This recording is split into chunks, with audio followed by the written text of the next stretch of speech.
코어 자산 뭐냐에 대한 얘기를 하나를 하고 되라. 네.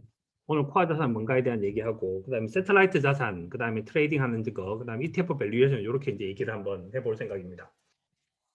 이제 그 대충 오늘이 보니까 이제 코로나와 관련한 이슈가 한 1년 정도쯤 지난 그런 시점인 것 같아요. 그래서 그 와이프가 이제 오늘은 도대체 뭘 할 생각이냐 그래서 오늘 또 해야 될 얘기가 되게 많다 이렇게 얘기하니까 우리 와이프가 뭔 할 얘기가 그렇게 많냐 이렇게 얘기하더라고요.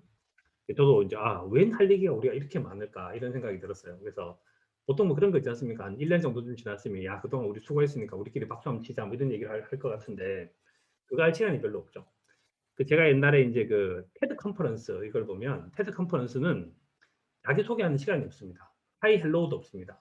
워낙 급박하게 하기 때문에 해야 될 얘기가 되게 많은 거죠. 그 저도 그래서 이제 보통 제 소개도 별로 안 하고 이제 이렇게 하는데 할 시간이 별로 없는 거죠. 그래서 했는데 그럼에도 불구하고 이제 뭐 이제 이런 얘기도 좀 해야 되니까 요 얘기도 좀 하고 할게요. 오늘 코어는 요게 이제 요게 핵심이죠.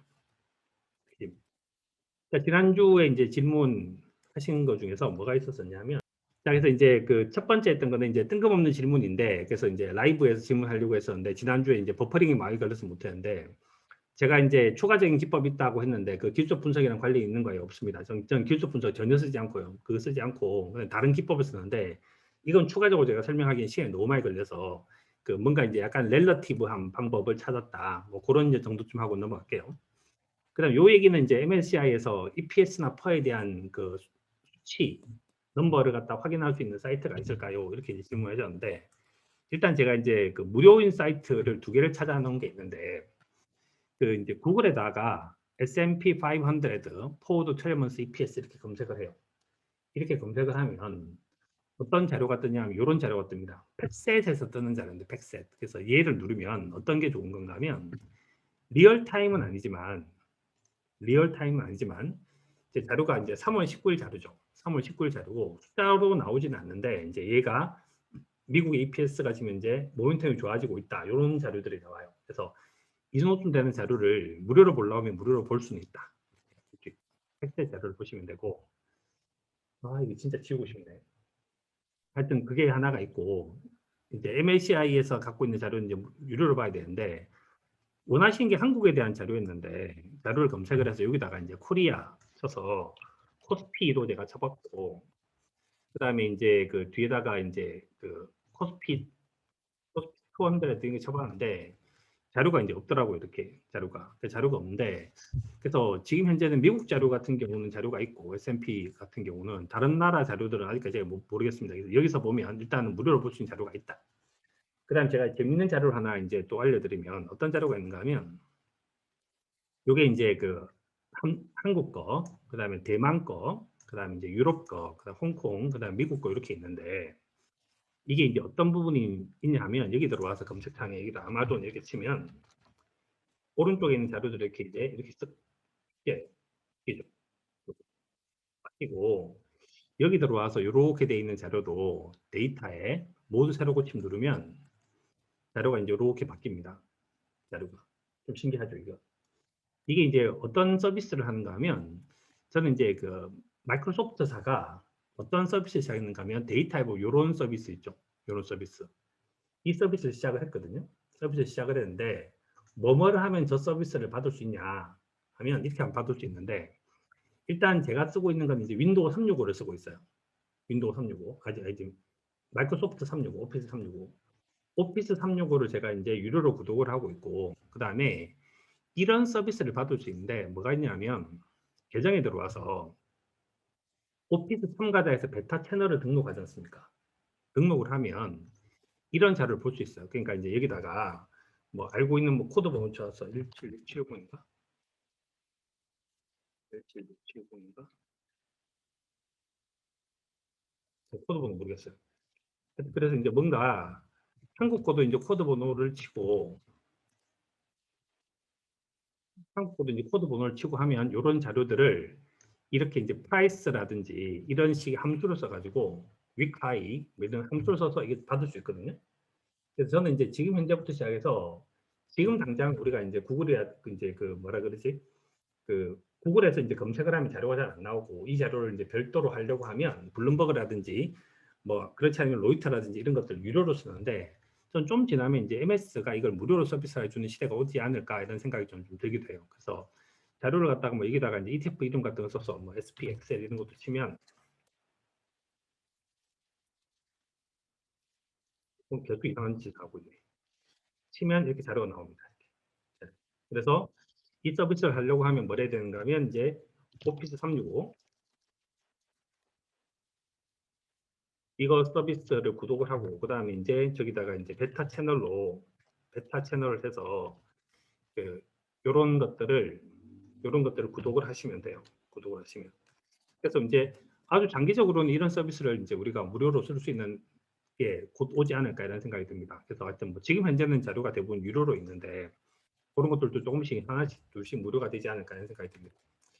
자, 그다음에 이제 수익률 인정하고 선물을 받는 방법은 생각보다는 많지 않고 또 그 생각보다는 그 자기를 좀 드러내고 하실 분들이 있었던 것 같은데 한 10명 정도쯤 안 됐던 것 같아요. 그래서 안 됐었는데 그 수익 이거 하는 방법 있지 않습니까? 이거 저한테 이미 보내셨으니까 요거를 갖다가 그 우리 카톡방 있잖아요. 우리 카톡방에 보면 이름이 매니저로 돼 있던가 안 그러면 에스크로 돼 있던가 이렇게 둘 중에 하나로 돼 있을 텐데 그렇게 돼 있는 친구 있지 않습니까? 그 친구한테 1대1 카톡 있지 않습니까? 1대1 카톡. 1대1 카톡 이렇게 쓰면 그러면 이제 그 1대1 카톡 써서 아, 내가 걔다 이렇게 인정을 하시면 그 제가 선물을 보내드리도록 하겠습니다. 요즘에 선물이 그 제가 이제 물어봤죠. 선물 요즘 뭘 받냐 그랬더니 요즘 시대의 사람들은 재밌는 선물을 받는 게 통닭을 받는 거예요. 그래서 통닭을 좋아한다 그러니까 제가 하여튼 통닭을 쏘도록 하겠습니다. 그래서 개별적으로 이제 통닭이 하여튼 그 카카오 선물하기로 통닭을 보내드릴 테니까 맛있게 드시기 바랍니다. 네. 뭐 즐거운 일이 있어야죠. 하여튼 그렇게 할게요. 자, 그 다음에 이제 오늘의 핵심은 이건데 코어 자산이 뭐고 세트라의 자산이 뭐냐. 제가 이제 질문을 쭉 오늘 이제 보면서 좀 질문 좀 재미있었어요. 그래서 자산 배분을 할 때 그래서 아마존이나 애플 같은 자산을 그 10% 가져가는 거냐, 안 그러면 혁신 기업으로 세틀라이트 자산을 분류해야 되는지 애매하다. 장기적인 관점에서 그 기술주 성장성이 멈출 리는 없을 것 같아. 이 부분에 대한 얘기를 좀 우리 해야 될 것 같고.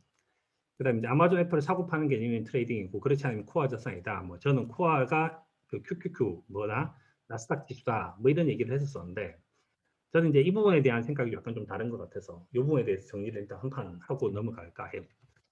그래서 이제 일단 기본적으로 이제 성장주에 대한 것들이 우리나라 사람들은 성장주를 좀 많이 사는 것 같아요. 그래서 우리나라에서 뭐 서학김이 이렇게 해서 신문에 기사가 나와서 제일 많이 산 종목들을 보면 전부 다 성장주지 그런 종목은 없는 것 같아요. 그래서 그 부분에 대한 얘기를 이제 한번 해보고 그래서 이제 기술주를 선호한 이유가 변동성이 크지만 폭발적인 성장하는 건 대부분 여기 있었다라는 건데 이 부분에 대한 생각이 제가 약간 다른 게 있어서 한번 생각을 한번 해보시기 바랍니다.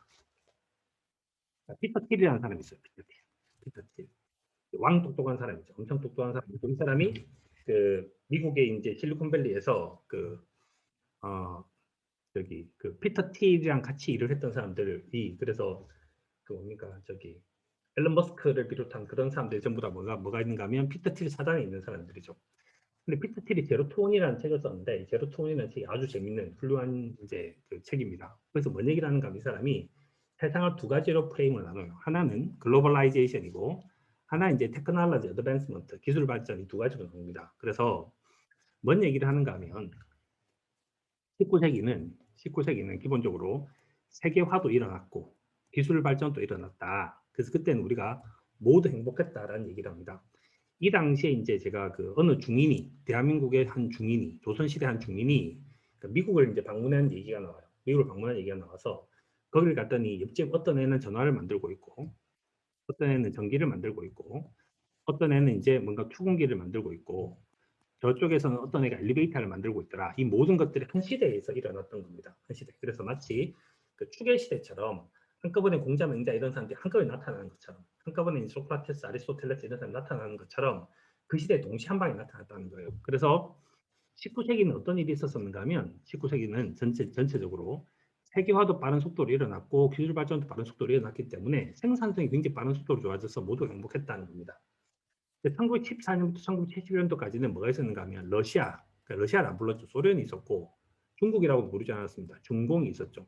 그러니까 소련하고 중공이라는 나라가 있었으니까 기술은 발전했는데 세계화가 되지 않았던 거예요. 그래서 미국은 미국끼리 놀고 중국은 중국끼리 놀고 이렇게 놀았던 거죠. 그래서 걔네들끼리 서로 이제 전쟁을 하느라고 이제 그때 뭐 IT 기술의 기반이 되는 로켓 사이언스가 되게 발전을 했습니다. 그래서 이때는 이제 이런 시대가 있었었다. 1971년도 이후 이때가 보통 우리가 말하는 3차 산업혁명이라고 얘기를 하는 것이 있었고 1969년도에 이제 삼성전자라는 회사가 만들어졌죠. 이때부터 뭔 일이 있었는가 하면 기술 발전이 있었는데 only IT만 발전했다. IT만 기술이 급속도로 발전했고 다른 거는 기술이 별로 발전했던 부분이 별로 없었던 거죠.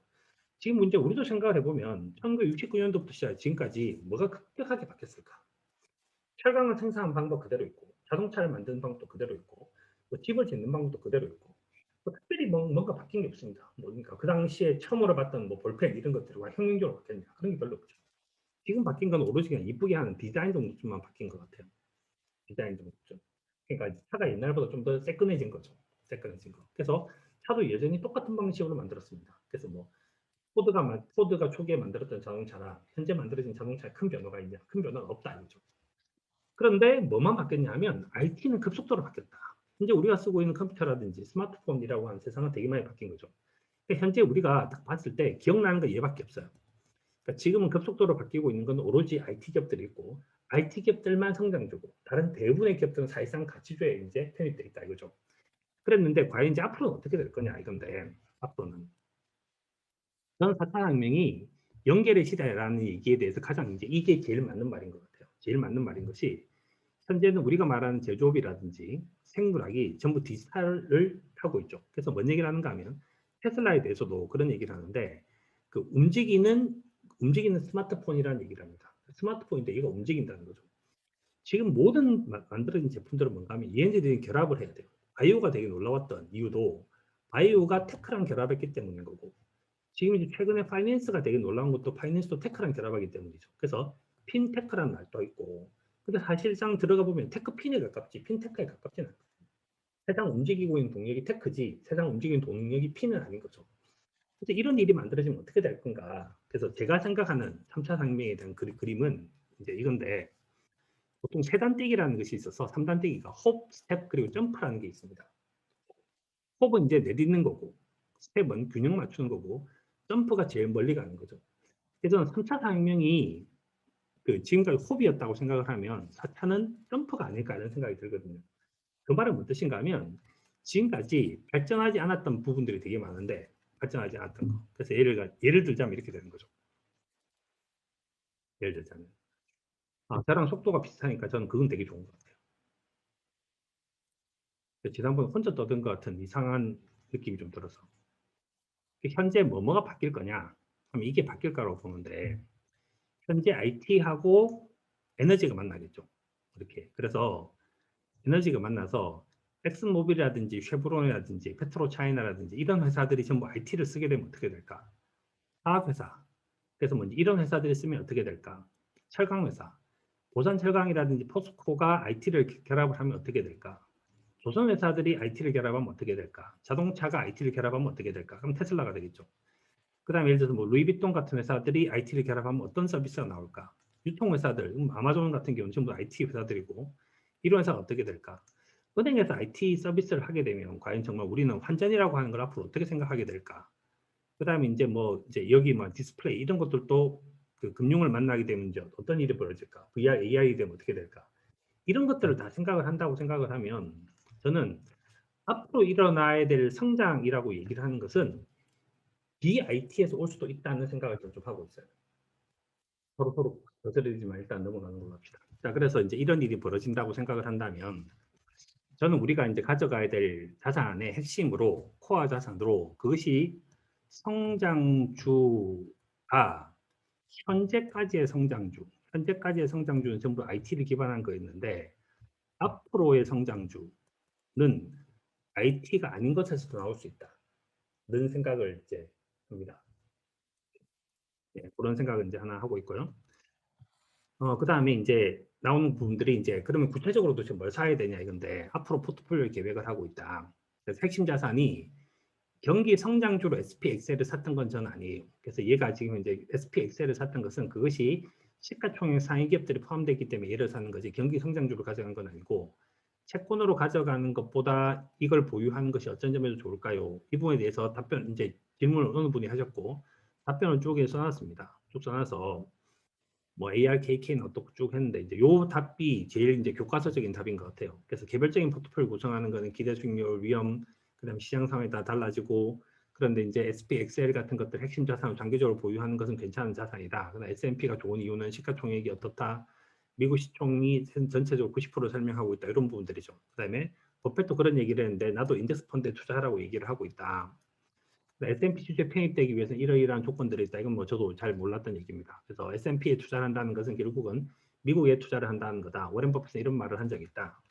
그래서 지금 현재가 저는 여기가 판이 바뀌고 있는 시기인데 판이 바뀌고 있는 시기. 1차 산업혁명은 영국이 위너였습니다. 2차 산업혁명 위너는 미국하고 독일, 그 다음에 여기다 일본까지 포함시킬 수 있겠죠. 3차 산업혁명 위너는 미국이 있었고 놀랍게도 여기 한국에 삼성전자가 있었습니다. 그래서 삼성전자라는 회사가 없었으면 과연 대한민국이 현재 이 정도 수준 세계 랭킹 11위까지 올 수 있었을까 이런 생각이 듭니다. 현재 그래서 우리나라는 삼성전자, 하이닉스 같은 뭐 그다음에 시가총액 3위가 네이버인데 이런 회사들이 전부 다 이 ICT 기술의 혁명 시기에 굉장히 대응을 잘했던 그런 기업들이라 생각이 들어요. 앞으로 제가 옆에다가 이제 써놨는데 미국 말고 도대체 누구일까 이런 생각했는데 여기가 중국이 될 수도 있고 다른 나라도 될 수도 있겠죠. 될 수도 있는데 여전히 미국이 좀 되게 우위에 있다는 생각이 들어요. 미국이 뭘 되게 잘하는가 하면 새로운 게임을 되게 잘하는 게임 체인징을 되게 좀 잘하는 나라라고 생각을 해요. 그래서 앞으로도 여기 뭔가 다른 나라가 될 건데 미국 말고 옆에 대만이 들어올지 누가 들어올지 모르겠지만 하여튼 그런 시기를 우리는 잘 찾아야 된다라고 보고 있고 그래서 이제 미국이라는 나라가 지금 이제 어떤 부분들이 있는가 하면 변화의 시기에 변화를 되게 잘 대응하는 것 같아요. 그래서 제가 예전에 컨텐츠에 그런 얘기 한 적이 있었는데 시장이 정상적인 상황, 시장이 노멀한 상황에서는 시장은 정균포를 따릅니다. 근데 시장이 앱노멀한 상황이 되고 하면 시장 분포가 이런 식의 분포를 따라갈 경우가 되게 많은데 이런 분포를 뭐라 부르는가 하면 저런 분포를 부르는 이름이 저걸 부르는 이름이 파워로우라고 하는 게 있거든요. 파워로우라는 것이 있는데 멸치팝이라고 우리나라에서 해결인데 이걸 설명을 해요. 혹은 이제 이게 패테일이라고 설명하는 사람도 있는데 이런 함수를 갖고 있어서 이쪽에서 그러니까 시장이 정규분포를 따르지 않고 이쪽이 되게 잘하는 애들이 생기죠. 우리 와이프가 예전에 이제 그 교사였었는데 와이프가 이런 얘기를 했습니다. 보통 애들을 가르쳐 보면 교실에서는 애들이 이렇게 정규분포를 따르게 된다는 거예요. 성적이. 그런데 방학이 되면 이렇게 차이가 확 난다는 겁니다. 차이 급속도로 벌어지는데 저는 지금 이 코로나가 시장의 상황을 되게 급속도로 변화시켰다고 생각을 해요. 제가 텔레그램에서 계속 그 얘기를 하고 있는데 K자용 회복이 일어나고 있는데 선진국과 이머징이 이렇게 갈라져 가는 것들도 되게 이제 굉장히 특이할 만한 그런 상황이라고 생각을 해요. 그래서 이런 상황에서 뭔가 변화의 시기에서 미국이라는 나라가 되게 잘하는 그런 경향을 보이고 있다. 그리고 그것이 워렌 버핏 할아버지가 얘기했던 그런 부분들하고도 약간 이어진다고 생각해요. 물론 버핏은 이 얘기를 한 것은 과거부터 시작해서 현재까지 미국의 스피릿, 미국의 컬처에 대한 얘기를 했지만 저는 이런 부분도 하나 있다고 봅니다. 그다음에 이제 계절 종목에 대한 얘기를 하면서 뭐 이제 그래서 뭐 S&P를 장기적으로 보유한 건 좋은 전략이라고 생각한다. 뭐가 장기적으로 좋은 생각이다. 그다음에 요 얘기는 제가 약간 다릅니다. 그래서 요 얘기는 제가 한번 체크를 하고 싶은데 내가 젊고 투자할 날이 많이 남아있기 때문에 리스크 프리미엄이 더 컸으면 좋겠다라는 말도 맞고 그런데 이렇게 QQQ, TQQQ를 보유하고 있다. 근데 돈이 많아지면 변동성이 작은 걸 옮기겠다. 이렇게 생각을 하는데 이거는 이제 제가 꼭 한번 얘기하고 싶은 건데 보통 우리가 이제 생각을 할 때 이렇게 생각을 하는데 1억을 벌 때가 있고 10억을 벌 때가 있고 100억 벌 때가 있는데 그 땅 따먹기라는 게임 아십니까? 땅 따먹기.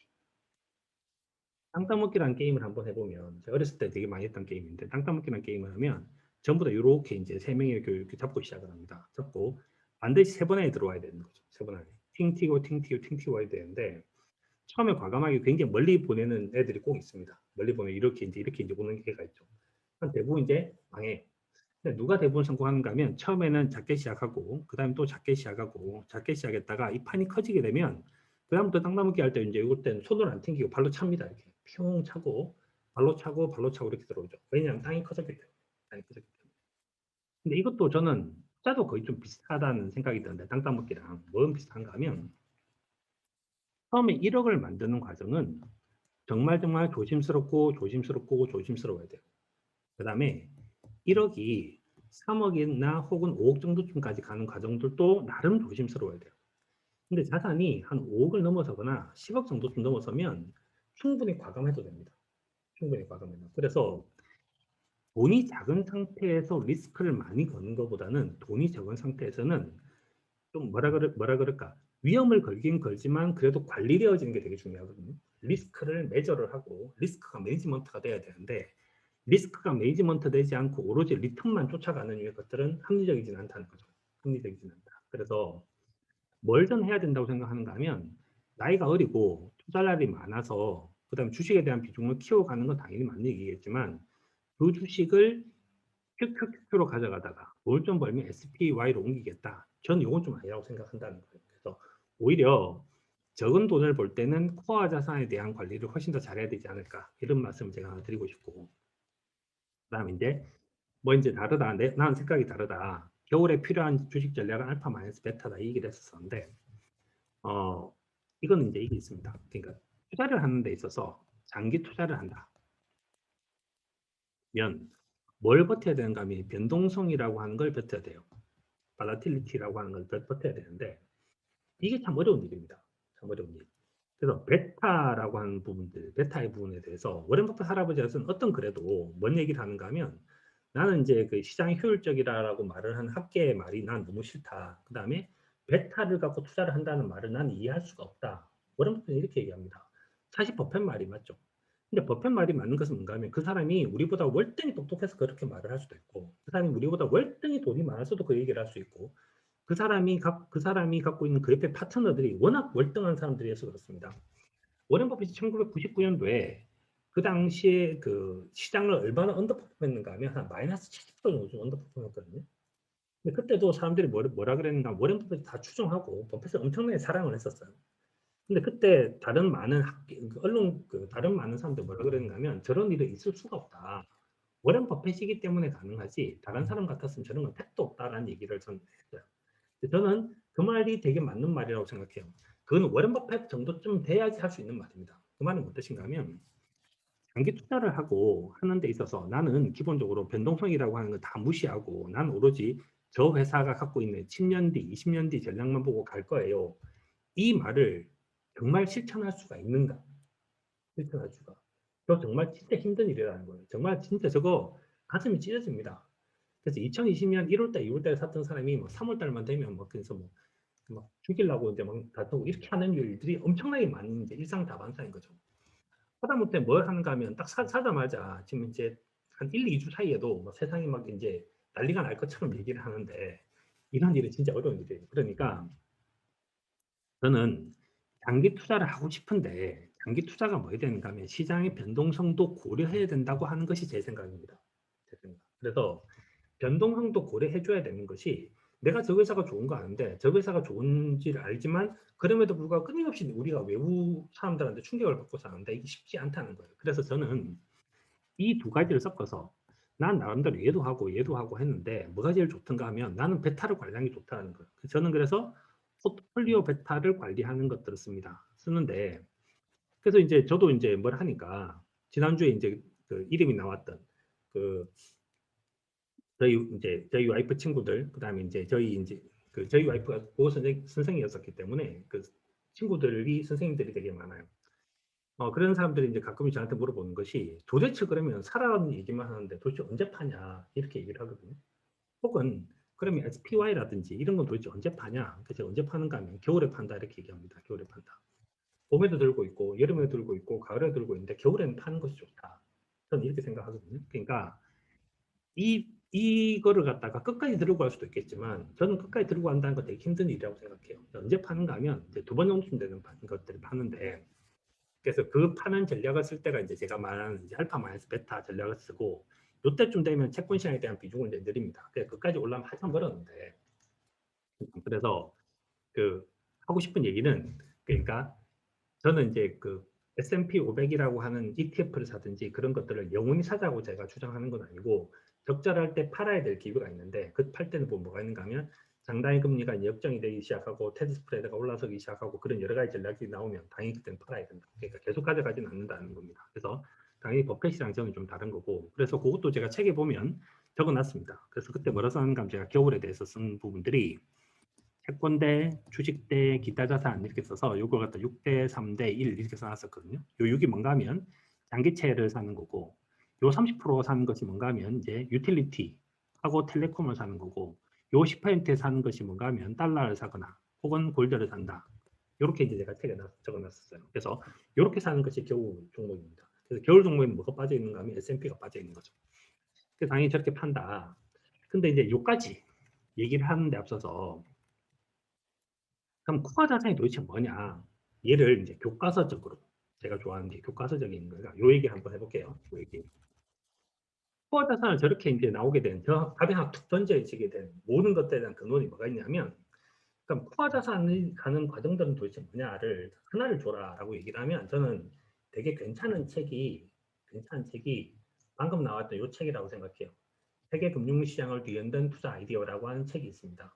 이 책이 있는데 이 책이 아주 훌륭한 책이에요. 아주 훌륭한 책인데 그 레티즌 리뷰는 2권이고 점수는 반밖에 못 받았더라고요. 되게 안타까운 이런 책이 있었는데 제가 이걸 보고 난 다음 진짜 마음이 아팠습니다.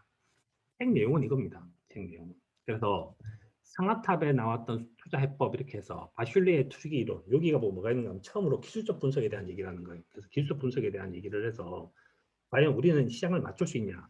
요 이론에 의해서 찰스 다우가 다우 이론이라고 하는 것을 썼습니다. 다우라는 사람이 일을 세 가지를 했는데 하나는 다우 시어리를 해서 기술적 분석이라고 하는 걸 이 사람이 했고 기술적 분석을 이 사람이 했던 사람이고요. 그다음에 이 기술 분석의 자료를 갖다 어디 썼는가 하면 그 월스트리트 이브닝 리포트라고 썼는데 그게 지금 월스트리트 저널이 됐죠. 그럼 이 사람이 뭘 만드는가 하면 다우 지수라는 지수를 만들었습니다. 다우 지수. 그래서 이 사람은 세 가지 정도 된다는 이제 컨트리뷰션을 했죠. 근데 그 이론이 나오기 전에 뭐 있었는가 하면 바슐리에라는 사람이 갖고 있는 이론이 있었고 그다음에 마코이츠 토빈 샤프까지가 나온 이론이 하나가 있고 그다음에 사무엘슨 그다음에 유진 파마 그다음에 이제 MM 이론 있고 그다음에 이제 요 뒤에서 나온 것이 이제 푸컬 페러티 같은 거 그거 나오고 난 다음에 옵션 프라이싱 이론이 나오고 이 혁명이 나와요. 그래서 이런 것들이 쭉 나오는데 요 내용들이 어떤 느낌인가 이런 느낌인데 그 영화 중에서 이제 그 악마는 프라다를 입는다라는 영화 아십니까? 악마는 프라다를 입는다라는 영화에 보면 되게 재밌는 얘기가 나오는데 이 여자 주인공이 또 다른 여자 주인공한테 얘기를 합니다. 그래서 뭐 막 자기들끼리 되게 시리어스하게 얘기하니까 스타프 이렇게 얘기합니다. 도대체 그 별거 아닌 거 가지고 이렇게 얘기를 해요. 그랬더니 이제 이 아줌마가 되게 정색을 하고 말을 하죠. 너 그걸 지금 스타프라고 얘기를 했어? 하면서 이제 갑자기 이 여자가 입은 옷을 보고 막 얘기합니다. 네가 파란 옷 입었는데 그 옷이라고 하는 건 사실 파란 옷이 아니라 뭐 무슨 뭐 크리스탈 블루인가 뭐 하여튼 뭐 그런 옷이야. 그리고 그 옷이 만들어지기 전에 뭐 입장 노랑이 있었고 저쩌저쩌 한 설명 하나요. 그런데 이게 뭔가 하면 패션에 있어서 트리클 다운 되는 겁니다. 트리클 다운. 그래서 누군가가 어떤 디자이너가 무엇인가를 만들어내면 그 상품이 내려오서 맨 마지막에 시장통에 가지라는 얘기를 하는 거거든요. 이렇게. 그래서 이것이 트리클 다운되고 있는데 최근 들어서 이제 전 세계적으로 시장에서 특히 한국 시장에서도 급속도로 성장한 시장이 이 ETF 시장입니다. ETF 시장. ETF 시장이 급속도로 커져서 현재는 투자자를 크게 세 가지로 나누면 액티브 인베스터가 있고 패시브 인베스터 이렇게 두 가지로 나눌 수 있고 액티브 인베스터를 기본적 분석가, 기술적 분석가로 나눌 수 있고 패시브 인베스터를 ETF 투자자 혹은 유동성 투자자 이렇게 네 가지로 나눌 수 있어요. 유동성 매매자 이렇게 나눌 수 있어요. 근데 옛날에는 뭐였는가 하면 최근 들어서 시장의 변동성이 되게 커졌지 않습니까?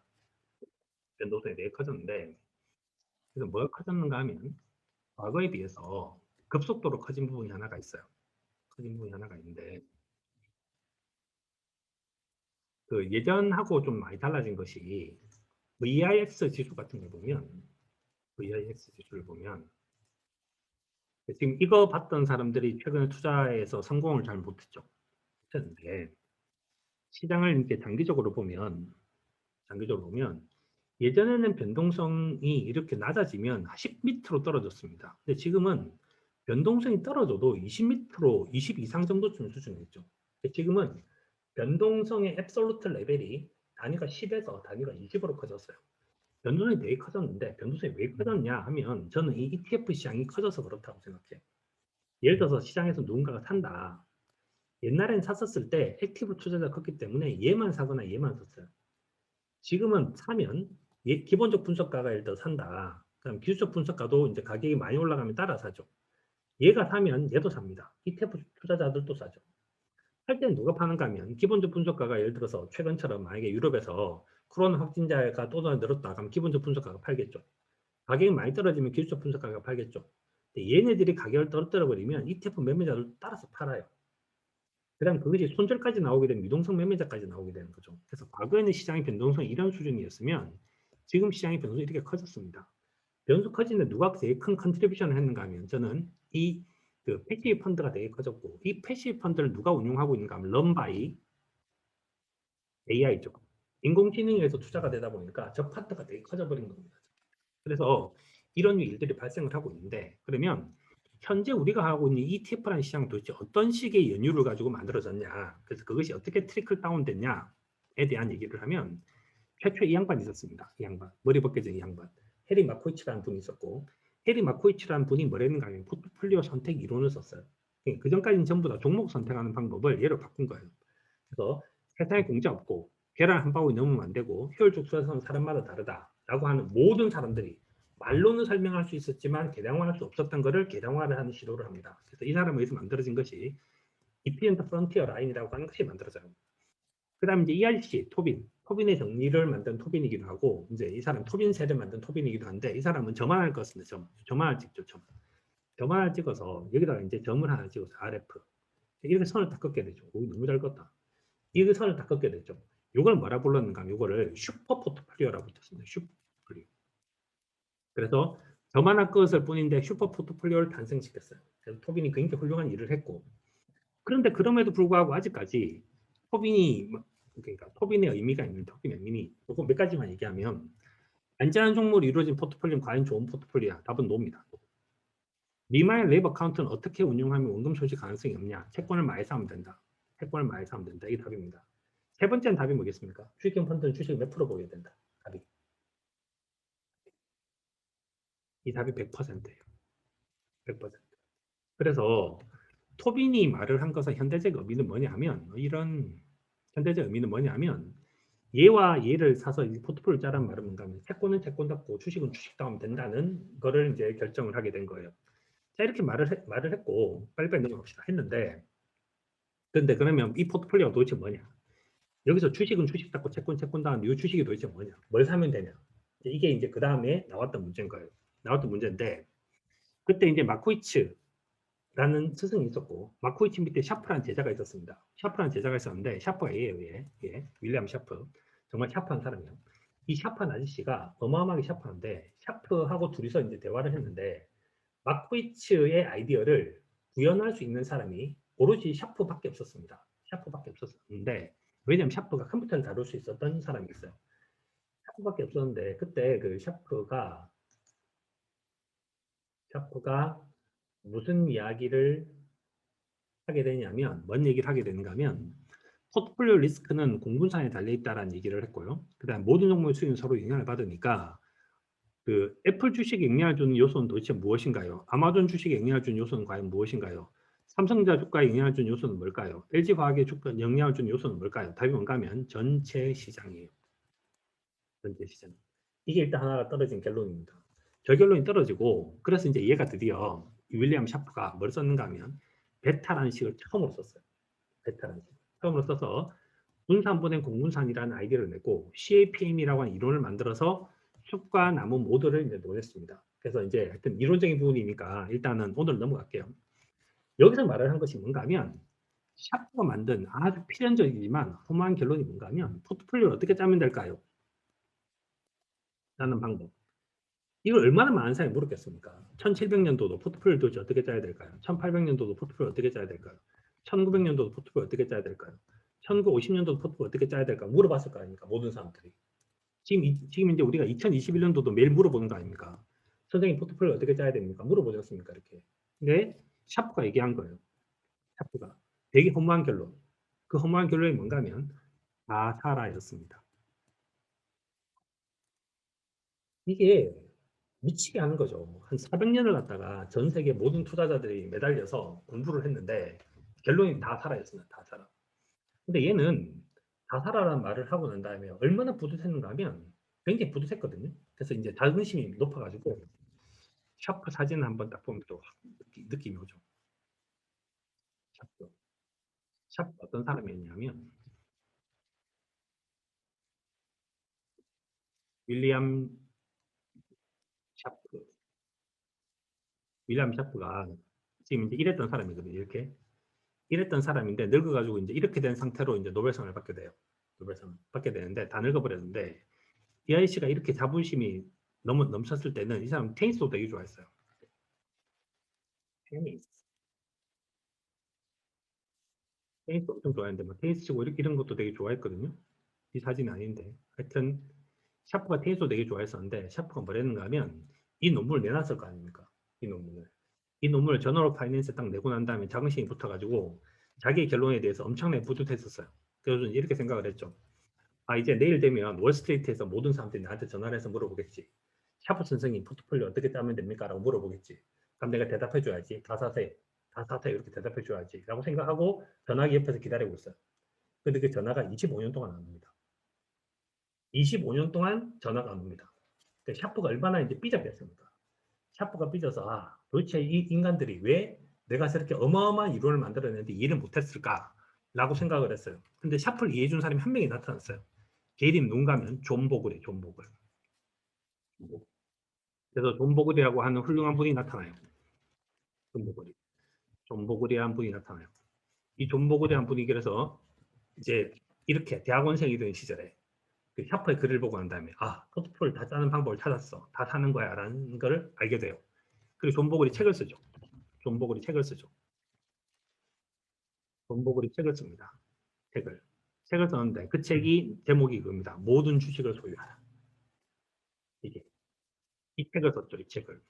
이 책을 썼고 이 책을 썼을 때 사람들이 전부 다 개무시를 했습니다. 개무시. 근데 개무시를 했는데 개무시를 하지 않았던 사람이 한국에 생겼는데 한국에 생긴 사람이 누군가 하면 한국에 그걸 생각했던 사람이 누군가 하면 쭉 내리면 나오죠. 누가 나오는가 하면 황영기가 나오죠. 한국금융투자협회장.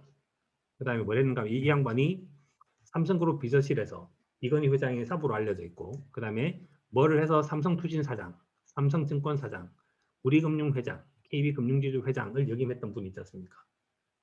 그래서 이분이 뭐랬는가 하면 삼성투신, 이게 뭡니까? 현재 삼성자산운용이죠. 삼성자산운용에서 만든 시리즈가 뭡니까? 그 유명한 코덱스를 만들죠. 코덱스. 코덱스.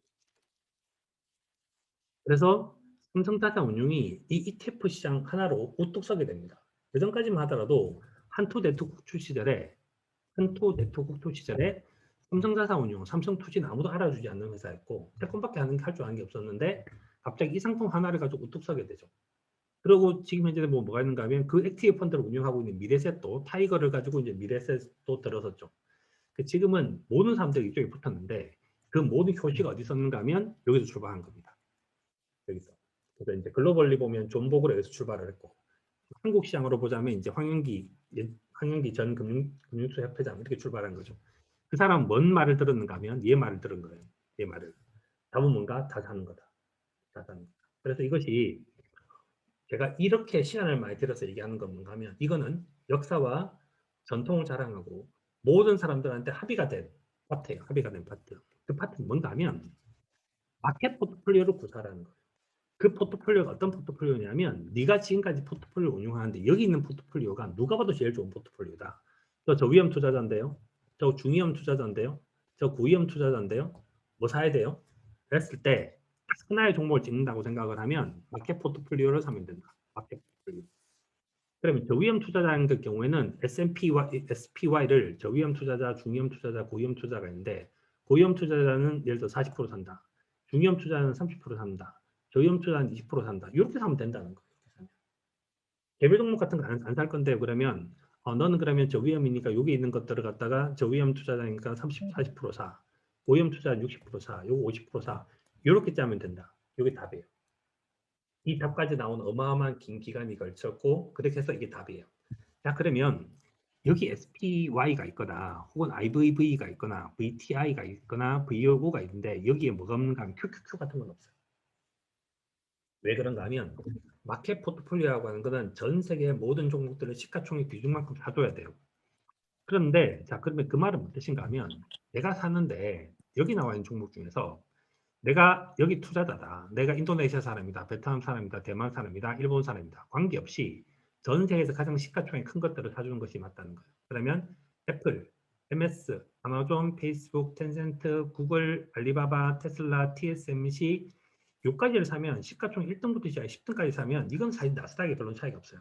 근데 뒤에 보면 여기서부터 JP모간, 비자, 존스앤존스, 월마트, 마스터카드, 그 다음에 유나이티드헬스, 월트 디즈니 이렇게 LVMH 이렇게 들어오면 앞에 시가총 1등부터 10등까지는 보통 말을 하는 우리가 나스닥에 있는 것들 그런 것들이 있지만 11등부터 시작해서 20등, 30등까지 오면 포트폴리오가 달라집니다. 그래서 저의 컨트리뷰션, 저의 그 저기 추천, 저의 리코멘데이션은 다른 사람하고 다르게 전 여기 있는 것들이 가장 마켓 포트폴리오와 유사하다고 생각해요. 가장 훌륭한 프락시다. 가장 훌륭한 프락시. 그래서 코어 자산을 가져라라는 말은 뭐가 있는가 하면 이 어마어마한 것들을 거치고 난 다음에 제일 좋은 방법은 뭐지? 를 했을 때 결국 이 결론에 도달하게 된 거예요. 이 결론에 전 세계가. 전 세계가. 그래서 이거 하나 툭 떨어져서 그래서 저 지금까지 투자도 모르는데 돈은 벌고 싶어요. 뭐 하면 될까요? SPY 대사. 이 답이 나오는 것은 어마어마한 시간이 걸렸던 답이라는 거예요.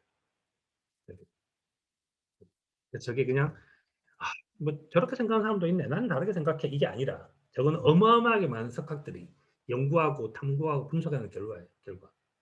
이 녀석에는 뭐가 있는가 하면 이 SPY를 사세요라는 말 속에는 뭐가 있는가 하면 마코이치의 꿈 이렇게 그 다음에 이제 그 토빈의 이제 그 럭 운이 있었고 그다음 샤프의 어마어마한 어널리시스 분석이 있었고 그다음 그걸 따라하겠다고 한 존 보글이 있었고 그런 사람에 의해서 만들어진 상품이에요.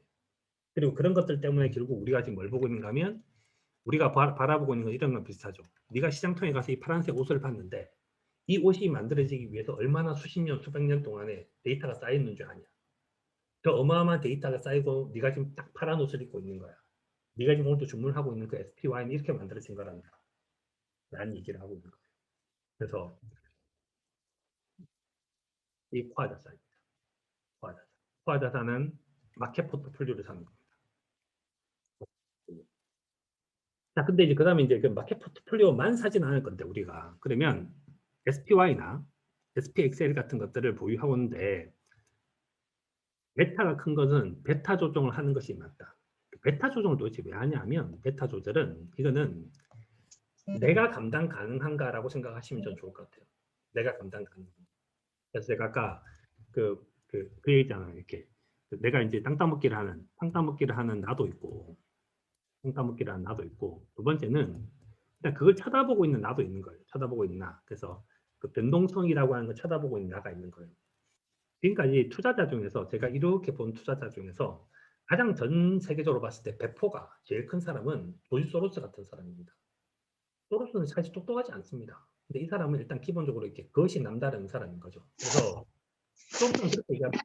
투자에 대한 아이디어를 누군가가 들고 와서 마이클 슈타인하트라는 사람이 들고 와서 여차저차 해가지고 영국의 영란은행이 뭔가 잘못된 플레이를 하고 있습니다. 이렇게 얘기를 해요. 이게 뭐가 있는가? 뱅크 오브 잉글랜드가 잘못된 의사결정하고 있죠.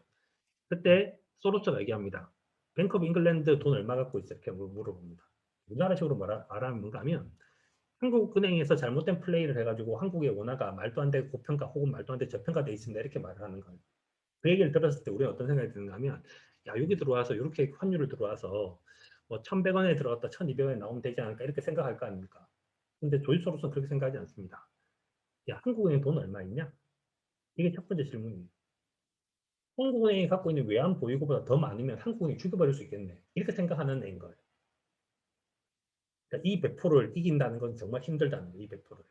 근데 예를 들어서 우리는 어떤 사람이 있는가 하면 투자를 하는데 그러니까 하루에 금액 금액폭이 1,000만 원 되면 가슴이 벌렁거려서 잠을 잘 수가 없어요. 있고 1억이면 가슴이 벌렁거려서 잘 수가 없어요. 이게 있지 않습니까? 이게 다 뭐랑 관련돼 있는가 하면 내가 갖고 있는 감내할 수 있는 변동성과 관련돼 있어요. 그래서 이렇게 생각하거나 이렇게 생각하는 것이 있는데 얘를 갖다가 굳이 또 이제 그 금융 용어로 얘기하면 여기는 ability to take risk예요.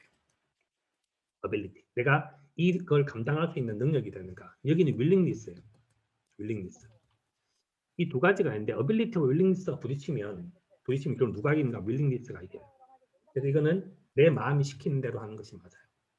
그래서 이거는 결코 쉬운 건 아니지만 여하튼 이제 이렇게 하는 겁니다. 이렇게 전통적으로는 이렇게. 그다음에 이제 계절 상관없이 홀드하는 걸로 뭐를 했는데 확인했는데 2천만 원 포트폴리오 계절 상관없이 홀드하는 거라고 저는 말한 적은 없어요. 이렇게 그렇게 말한 적 없어요. 이렇게.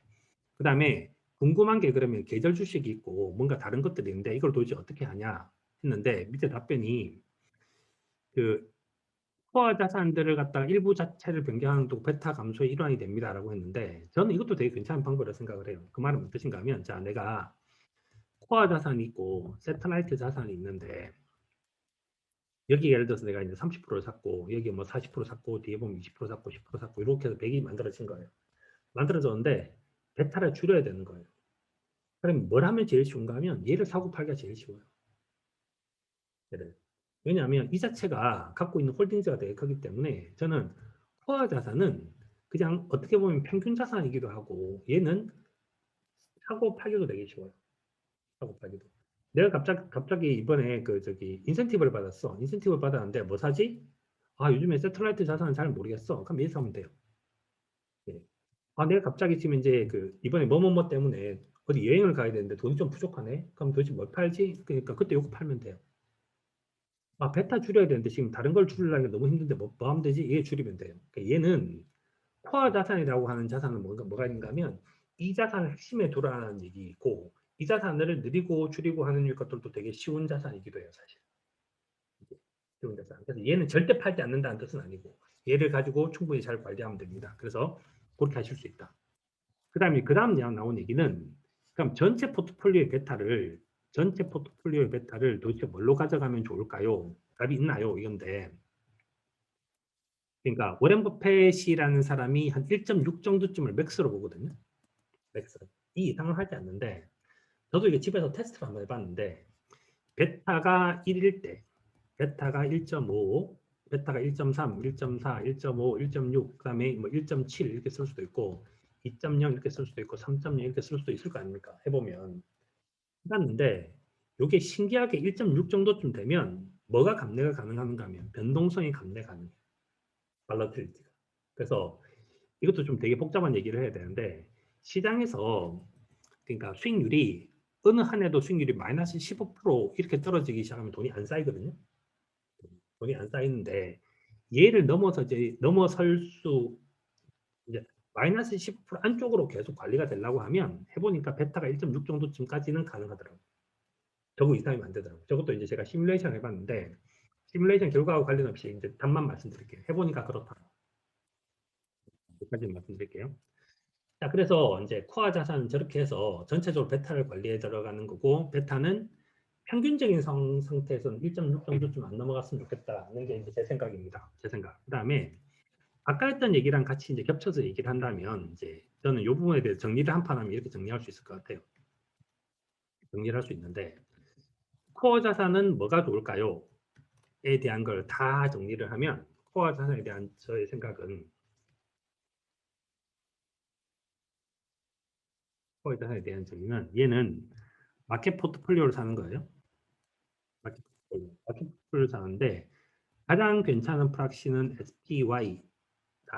그래서 이제 나스닥도 아니고 뭐도 아니고 SPY를 다 사는 거다. 이게 저는 첫 번째 제가 추천하고 싶은 거고 두 번째는 얘를 사는데 SPY를 사거나 혹은 어떨 때는 SPXL 같은 걸 살 수가 있는데 얘 두 개를 샀을 때 전체적으로 얘 두 개를 포함해서 전체 포트폴리오 토탈 포트폴리오의 전체 베타 합은 1.6 정도쯤을 평균적으로 본다. 평균적으로. 그러니까 코로나 위기 같은 건 되게 특별한 케이스고 베타 이 정도쯤으로 보는 것이 맞다. 라고 보는 거고. 그럼 얘를 보는데 저는 지금 이제 나이가 30이고 이제 돈이 별로 없고 그다음 지금까지 투자한 경험도 별로 없습니다. 그럼 베타를 갖다가 얼마로 해야 될까요? 저는 베타를 더 낮추는 게 좋다고 봐요. 1.2 혹은 뭐 1.0 이게 더 낫다고 봐요. 더 키우는 게 아니라. 근데 저는 지금까지 투자를 한 경험이 되게 많고 충분하게 좀 제가 많이 안다고 생각하는데 베타 얼마쯤 할까요? 그럼 베타 1.6까지 하는 게 저는 맞다고 생각해요. 나이도 많고 투자 경험도 많으면. 그러니까 이걸 약간 이제 저는 이제 반대로 이렇게 생각하는 거죠. 그다음에 이제 많이 질문하시는 것 중에서 이제 QQQ를 갖다가 혹은 뭐 TQQ, TQQQ 이런 것들을 코어 자산으로 하는 거에 대해서 어떻게 생각하세요? 저는 비추. 저는 비추. 그러니까 1971년도부터 시작해 지금까지는 맞았어요. 맞지? 1971년도부터 시작해 지금까지는 그 인플레이션을 관리하던 시대였어요. 근데 지금은 인플레이션을 관리하는 시대가 아니라 인플로이먼트를 관리하는 시대로 바뀌었어요. 그러니까 지난 50년과 앞으로 50년 되게 달라질 수 있다고 생각해서 그래요. 지난 50년은 인플레이션 시대였고 앞으로 50년은 그런 시대가 아닐 수도 있다고 생각하기 때문입니다. 그래서 저는 이제 이렇게 생각하고 있다. 예, 저는 이렇게 이제 제 의견을 드렸고 컴퓨터를 바꿔야 될 것 같아요.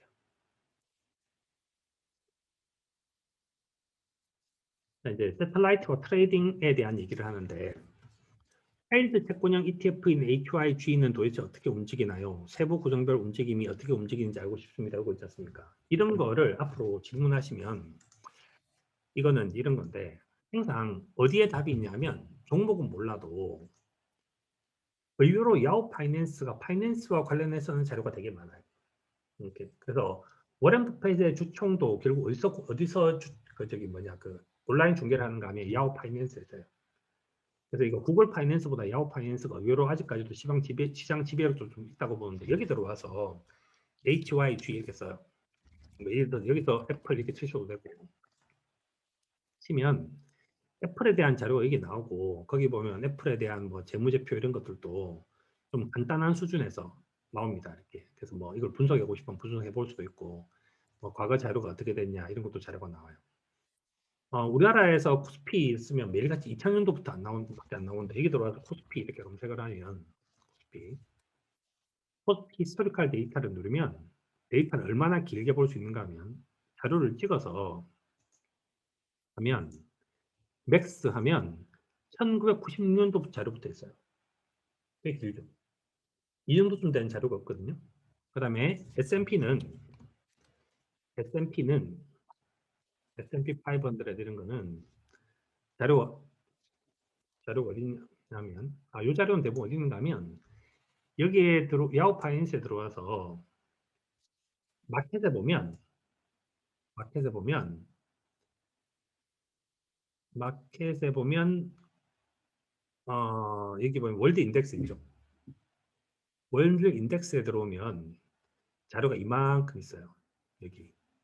그래서 여기 들어오면 그 니케이 225, 그다음에 유로넥스트, 그다음에 이제 프랑스 칵스, 영국 FTSE, 뭐 러셀 2000, 그다음에 자료가 다 있습니다. 여기 자료가 다 있고 예를 들어서 S&P 500 같은 경우는 자료가 얼마 정도쯤 되면 긴 자료냐 이렇게 얘기를 하면 히스토리컬 데이터 눌러서 검색을 하면 맥스 하면 1927년도 대공황 전 가격이 나와요.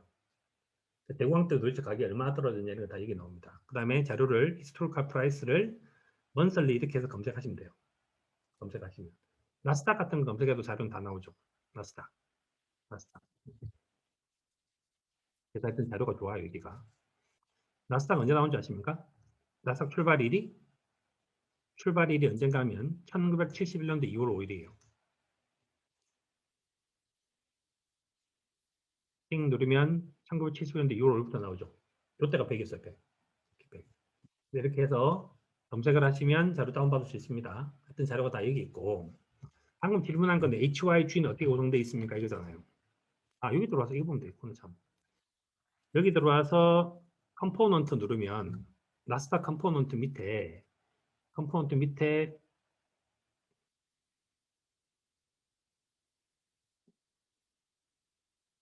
이걸 왜 이렇게 적어줘? 다른 걸 볼게요. 자, 이제 아까 했던 HYG 같은 경우를 누르면 QQQ 해볼까요? QQQ 눌러서 홀딩스 누르면 홀딩스에 뭐가 나오게 되는가 하면 애플, MS, 아마존, 테슬라, 구글, 페이스북 뭐 쭉 나오죠. 엔비디아, 이렇게 페이팔 이렇게 나오죠. 그리고 이게 홀딩스예요. 홀딩스. 많은 거죠. 많은 거. 요 많은 거 분석하면 되는 거예요. 뒤에다 이제 이거 다시 할 건데 그럼 여기다가 이제 HYG 이렇게 검색을 하면 만드는 회사 이름이 iShares고 이 사람이 하일드 코퍼레이트 본드 ETF를 하는데 여기 들어와서 홀딩지를 누르면 홀딩즈의 이쪽 여기 보면 볼렐라 캐시펀드에 지금 이제 뭐 얼마 투자를 하고 있고 그다음에 뭐 해서 0.5 이렇게 투자하고 있죠. 요렇게 투자를 했는데 이 상품들이 다 움직일 거 아닙니까? 그 상품들이 움직이면 그 상품들의 요게 시가총액 가중 방식으로 계산되는 거예요. 마켓 밸류 웨이티드 방식으로 이렇게 계산하는 겁니다. 그래서 그렇게 계산하는 것이 이 방식이다. 대부분 움직임이. 그러니까 그런 것들이 움직이면 움직이는 거예요. 그 다음에 이제 FS나 은행 관련주들이 들어가는데 이게 이제 세틀라이트죠. 저는 개인적으로 금리 상승 될 수밖에 없는 거라 생각 오늘 좀 샀습니다. 오로지 금리 상승을 이유로 금융주를 산 건 아니에요.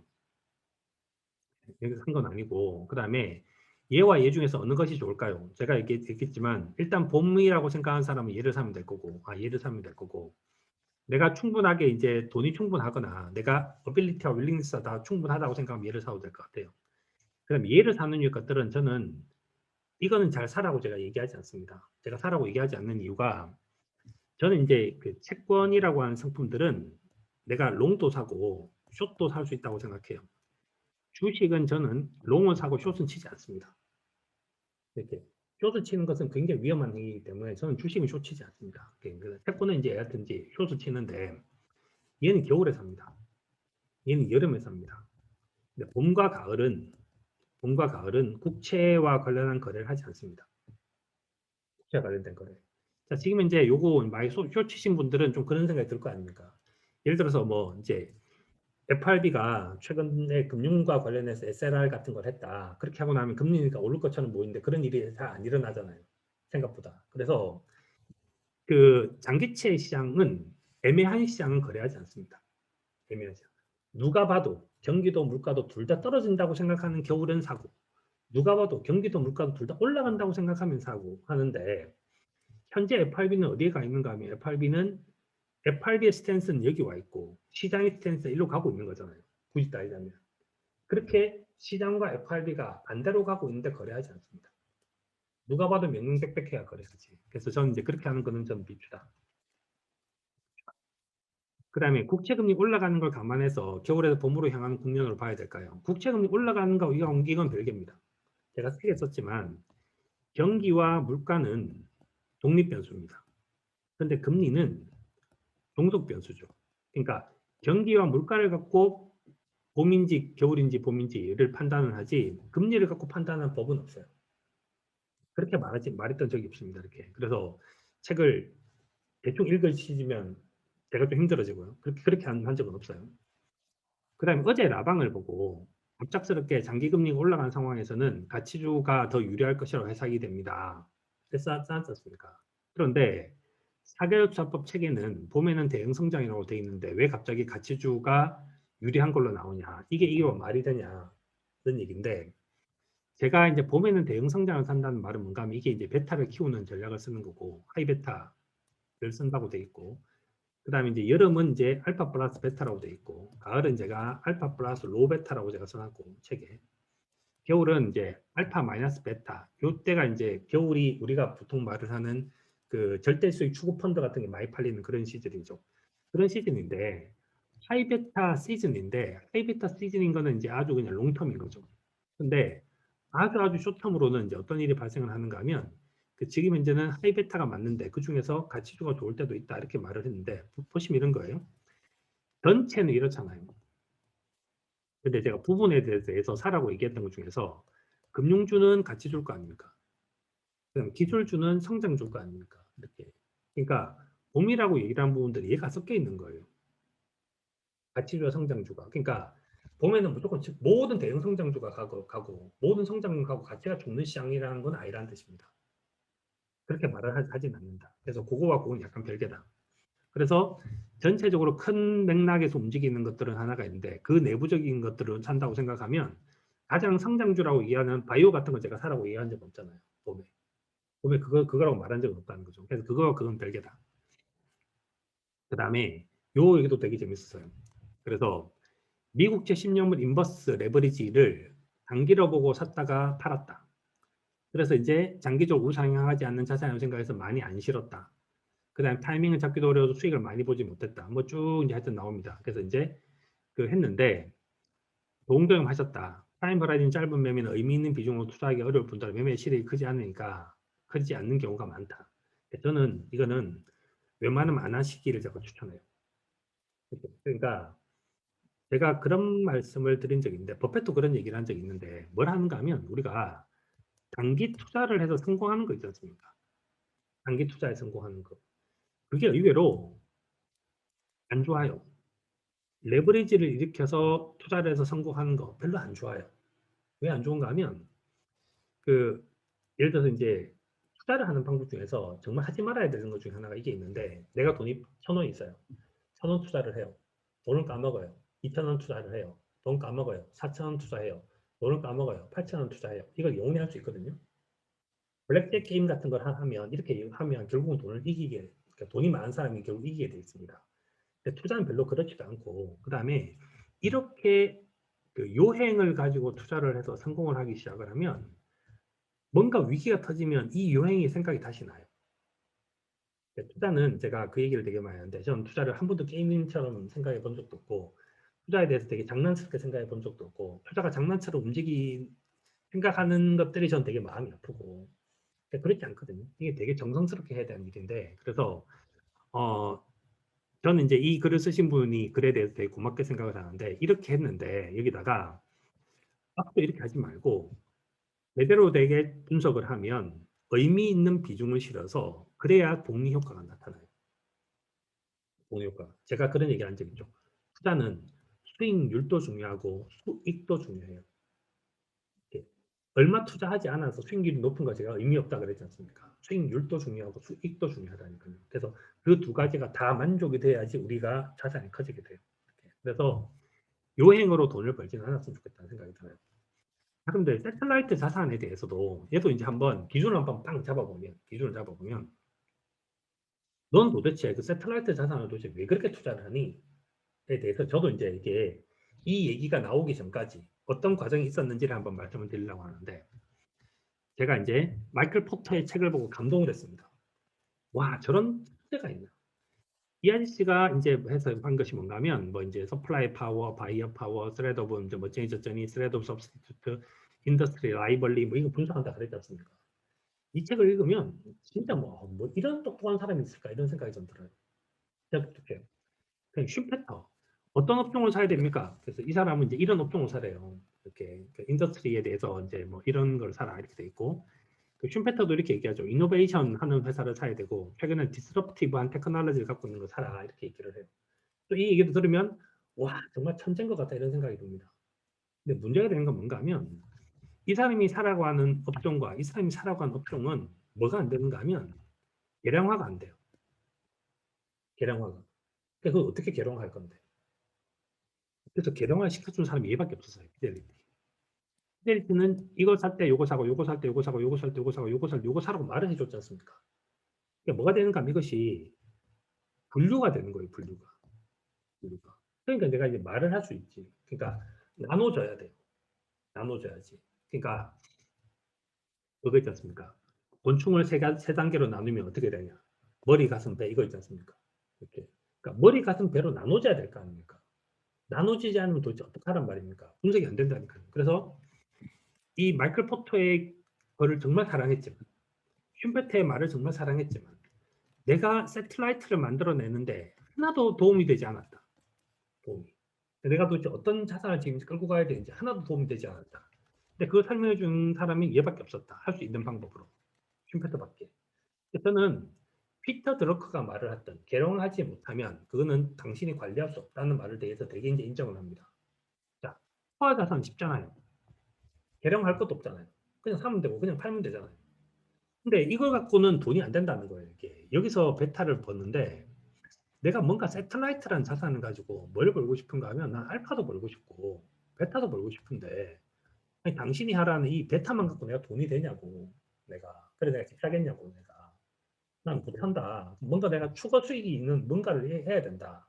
근데 세틀라이트를 투자를 하려고 하니까 일단은 그 많은 종목을 고르기 전에 업종부터 공부를 해야 되는데 그 업종을 그냥 공부를 하려니 얘 말 들어도 맞는 말이고 얘 말 들어도 다 맞는 말인데 그게 나한테는 전혀 측정되지도 않고 관리되지 않는다. 그러다가 이제 피델리티 자료를 딱 보는 순간 아 이거다 라는 생각이 들었던 거죠. 그래서 자료를 만든 거예요. 제가 이제 역행 투자법이라는 책이 그러니까 툭 던져진 것처럼 보이지만 저거 만드는데 어마어마한 시간 걸렸다니까요. 제가 10년 동안 저거 고민해서 처음 만들었다니까요. 처음에 저걸 만들었을 때 이제 저랑 같이 일을 하려고 했던 제가 저랑 같이 이제 부동산을 만들려고 했던 사람도 그다음 저희 아들도 얘기했습니다. 그 형 다른 사람 보여주지 마세요 이런 얘기를 했고 우리 아들도 얘기했습니다. 아빠 다른 사람 보여주지 마세요 이런 얘기를 했습니다. 그래서 제가 이거는 이렇게 해서 만들어진 겁니다. 과정들을 제가 설명을 드리면 현재 장세는 뭐냐? 현재 장세는 피델리티가 2021년도 1사부에 쓴 거는 뭔가 하면 회복의 끄트머리에 가 있다. 라고 썼어요. 회복 끄트머리에 가 있다. 자, 그러면 현재 자산이 봄에 있나요? 여름에 있나요? 이 질문 저한테 엄청 많이 하셨잖아요. 그래서 제가 뭐라 그랬는가 하면 아직 여름 안 왔다. 아직 여름 안 왔다. 아직 여름 안 왔다는 얘기를 계속했지 않습니까? 근데 지금은 피델리티 얘기를 따르면 봄과 여름의 사이가 제가 최근에 이거는 이제 최근에 절차의 스탠스를 약간 바꾸는데 바꾼 지가 한 일주일 정도 됐는데 봄과 여름이 7대3 혹은 6대4 절대 5대5는 아니다. 아직까지 봄의 끄트머리에 있다. 는 정도쯤이고 현재 미국은 여기 있고 중국이 이렇게 넘어왔거든요. 미국과 중국이 약간 다른 상태로 넘어왔는데 미국이 여기 있는데 피델리티가 이렇게 이제 주장을 하고 있으니까 당연히 이제 피델리티에 훨씬 더 저보다 똑똑한 사람이 많을 거니까 저렇게 생각을 하고 있는데 그러면 현재 미국이 여기 있고 미국이 중간에 밟고 있다. 그러면 7대3 정도 밟고 있다고 생각하거나 6대4 정도 밟고 있다고 생각하면 저는 여름 종목을 조금 살 수도 있다고 생각이 들어요. 아마 여름 종목이 봄 종목보다 많을 수는 없다. 봄 종목이 좀 더 많아야 된다. 이렇게 생각을 하고 있고 그러면 제가 아주 오랜 기간 동안 피델리티 자료를 갖다가 이제 그 10년 정도 본 것 같은데 보고 난 다음에 이제 받은 결론은 피델리티 이렇게 써놨잖아요. 그림을 이렇게 써놨지 않습니까?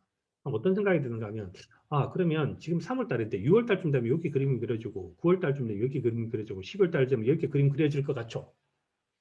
이 상태로 2년도 가더라고요. 2년. 2년 내내 저기 그림을 그려놔요. 저기 그림을. 그려놓을 때도 있었었는데 저는 지금도 어떤 생각이 드는가 하면 이 상태에서 오래 갈 수 있다고 생각해요. 저 상태에서. 오래 갈 수 있다. 오래 갈 수 있고 혹은 이건 이제 제 생각입니다. 제 생각은 피델리티 생각보다 훨씬 더 안 중요하죠. 여기서부터 시작해서 이렇게 왔다 갔다 할 수 있어요. 요 선을 밟고. 근데 이렇게 핑 넘어가는 거는 생각보다 좀 시간이 많이 걸릴 것 같습니다. 너무 이 정도쯤이다. 그래서 세탈라이트는 이렇게 가져가시기를 추천해요. 세탈라이트 자산을 갖는 거는 그렇게 해서 하는 거고 그 다음에 트레이딩 하는 거에 대한 얘기를 했는데 트레이딩은 이거는 너무 심심해서 할 수도 있는데 이건 이제 개별 종목을 투자를 하는데 생각을 해보면 그냥 이렇게 나눠지진 않아요. 근데 나눠지진 않는데 이해를 위해서 내가 설명을 드리면 인덱스가 있고 종목이 있습니다. 인덱스는 우리 베타 플레이를 한다고 얘기해요. 보통. 종목은 알파 플레이 한다고 얘기합니다. 그러면 지금 이제 세틀라이트라고 얘기를 하는 것들이 있어서 업종 ETF는 도대체 어디 있냐라고 생각을 하면 저는 이거는 알파 더하기 베타 있다고 생각을 해요. 그러면 내가 얘도 사고 얘도 샀는데 여기다가 이제 예를 들어서 여기다가 이 인덱스를 갖다가 SPY를 썼어요. 제일 많이 들고 있는 거는 애플이죠. 여기다 내가 예를 들어서 기술주를 샀어요. XLK 같은 기술주를 샀어요. 그럼 제일 많이 들고 있는 것도 애플이겠죠. 근데 내가 또 개별 종목으로 또 애플을 갖고 있어요. 이러면 사실은 기술주에 대한 비중이 되게 클 거잖아요. 그런 데 있잖아요. 근데 그럼에도 불구하고 저는 이렇게 하는 게 차라리 낫다고 생각합니다. 물론 애플보다 다른 주식을 사는 걸 제가 추천하지만 그럼에도 불구하고 이렇게 할 수도 있다고 생각해요. 그런데 이 트레이딩이라고 얘기를 하는 걸 집어넣는 이유는 도대체 뭔가 하면 우리가 그래야지 이 공부를 좀 해요. 이 공부를. 그러니까 알파고에 대한 공부를 하는 거죠. 그래서 이게 투자에 있어서 되게 큰 재미를 줘요. 큰 재미. 투자에 있어서 제일 큰 재미를 주는 건 그런 건데 다른 종목들이 빠질 때 내 종목이 올라갈 때 느끼는 환희 같은 게 있지 않습니까? 이렇게. 마치 이제 고속도로를 막 달리고 있는데 옆 차선은 막 막히고 있는데 내 차선만 뚱뚱 뚫렸을 때 재미. 사실 그 재미가 전혀 없으면 안 되거든요. 그래서 저는 이 재미가 필요한데 이 재미는 당연히 비중이 작아야 된다. 10%, 20% 이렇게 작아야 된다. 그런 것들도 전 투자를 하는 데서 재밌으니까 해보실 수 있다고 생각해요. 해보실 수 있다. 그래서 뭐 그거는 그냥 이렇게 다 하셔도 저는 좋다 이렇게 생각합니다. 트레이딩 알아서 하시는 거고. 그다음에 이제 어려운 건 이건데 ETF 밸류에이션 하는 건데 질문이 이제 위에 있었어요. ETF 밸류에이션을 어떻게 해야 됩니까? 이게 질문이 있었는데 질문이 빠졌네. 일단은 투자를 한번 해보면 투자를 한번 해보면 말이죠. 해보면 XLF 같은 금융주가 있고 기술주가 있고 ALKK가 있는데 요거에 대한 질문이 있었어요. 이거 도대체 어떻게 밸류에이션 하냐? 밸류에이션 하냐? 요거 제가 이제 정리 한 판 해드리려고요. 정리. 자, 자산 가격이 미래벌을 현금 흐름을 할인을 하는 건데 채권은 위가 정해져 있고 밑에 별로 안 움직여요. 근데 부동산은 조금 움직이고 조금 움직이는데 주식은 많이 움직이고 많이 움직여요. 그래서 이게 제일 많이 움직이는 거예요. 제일 많이. 제일 많이 움직여서 그 투자를 배울 때 제일 어려운 것들은 부동산입니다. 저는 주식이 제일 어렵습니다. 그래서 저는 주식이 뭐랑 비슷한가 하면 약간 변화구랑 비슷해요. 변화구. 변화가 되게 힘든 거죠. 근데 채권은 그것에 비하면 거의 직구에 가깝습니다. 직구에. 근데 투자를 해보면 자산 사이즈가 커져가면 투자를 어떻게 하게 되는가 하면 첫 번째 얘 투자하다가 두 번째 얘로 오다가 세 번째 이렇게 오거든요. 규모가 늘어나면 이렇게 오거든요. 그러니까 안타깝게도 제일 어려운 부분부터 쳐야 돼요. 만약에 투자를 이렇게 시작하면 전 잘할 수 있다고 생각이 들거든요. 처음에. 채권 투자도 해보고 부동산 투자도 해보고 주식 투자 해보면 참 좋을 것 같은데 의외로 되게 안타깝게도 우리는 가장 어려운 변화구부터 먼저 쳐야 되는데 사이즈 때문에. 근데 밸류에이션 업계에 아주 훌륭한 사람인데 이 사람이 되게 훌륭한 사람이에요. 다모다란, 에드워즈 다모다란이라는 사람이 있는데 월스트리트 역사상 저도 이제 몇대 뭐 이런 걸 별로 안 좋아하는데 제가 오늘 어디 가서 밥을 먹었는가 하면 점심 때 부산 3대 떡볶이집 이런 데 가서 먹었거든요. 그 앞에 가면 3대 떡볶이를 붙여놔요. 일단 그게 되게 치사하다고 생각해요. 3대 떡볶이를 하는 거는 네 생각이지 이건데 그래서 몇 대 이런 거 별로 하여튼 좋아하지 않는데 딘이라는 친구로 불리는 사람이 몇 명 있어요. 딘 오브 월스트리트. 월가의 교장 선생님이라는 뜻이에요. 이 칭호를 받은 사람이 누군가 하면 벤자민 그레이엄이에요. 이 양반이 CFA 프로그램도 만들었고 이 양반이 워렌 버핏의 스승이고 이 양반이 이제 애널리스트는 어떻게 해야 되는가에 대한 모든 족적을 만든 사람이에요. 그래서 후기를 투자로 예술을 과학으로 만든 사람이 이 양반이에요. 이 양반이 처음으로 딘이라는 칭호를 받았어요.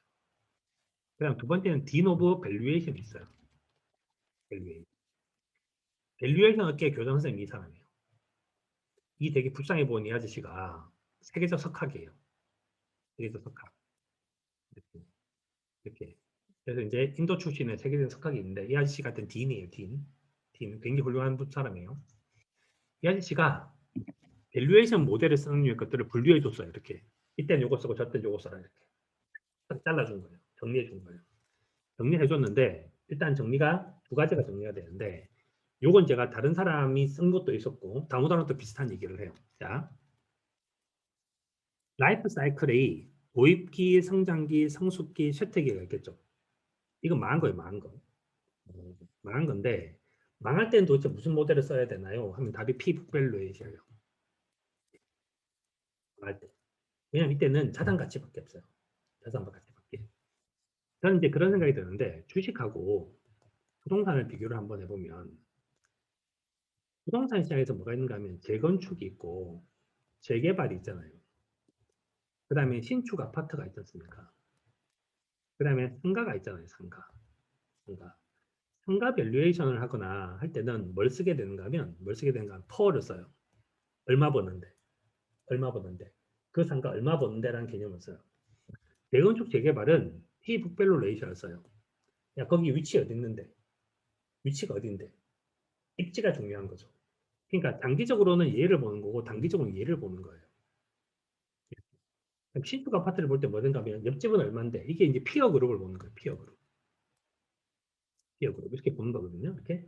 그러니까 PBR을 보거나 포어 같은 걸 보는 것이 있는데 그걸 주식에 적용시킨다고 생각하면 망하면 얘를 보는 거예요. 피북별로 레이셔. 피북별로 레이셔. 그러니까 어느 회사가 지금 이제 M&A 대상이래요. 할 때는 전부 피북별로 레이셔를 봐요. 그렇지 않으면 성숙기는 뭘 보는가 하면 제일 많이 보는 게 퍼를 보는 거예요. 피어 그룹에 비교해서 퍼를 보는 거예요. 이렇게 보는 거예요. 자, 그 다음에 여기 들어오면 시장 도입기는 도대체 뭘 보냐. 이게 이제 힘든 건데 ARKK 같은 회사도 이제 얘를 보는데 여기 이 상태에서 테슬라는 여기까지 왔어요. 테슬라한테 돈을 벌기 시작했으니까. 회사에 경쟁 우위가 생겼으니까. 그래서 얘를 테슬라가 처음에 도입됐을 때는 도입기 밸류에이션, 테슬라가 돈 벌기 시작하면 성장기 밸류에이션, 테슬라 같은 회사가 다른 회사랑 거의 비슷한 규모로 지금 매출액이 안정화가 되기 시작하면 성숙기 밸류에이션, 애플처럼 되면 성숙기 밸류에이션. 테슬라 이제 없어진대. 그럼 테슬라 갖고 있는 땅을 팔면 얼마쯤 될까? 그러면 그때는 쇠퇴기 밸류에이션을 하는 거예요. 이렇게.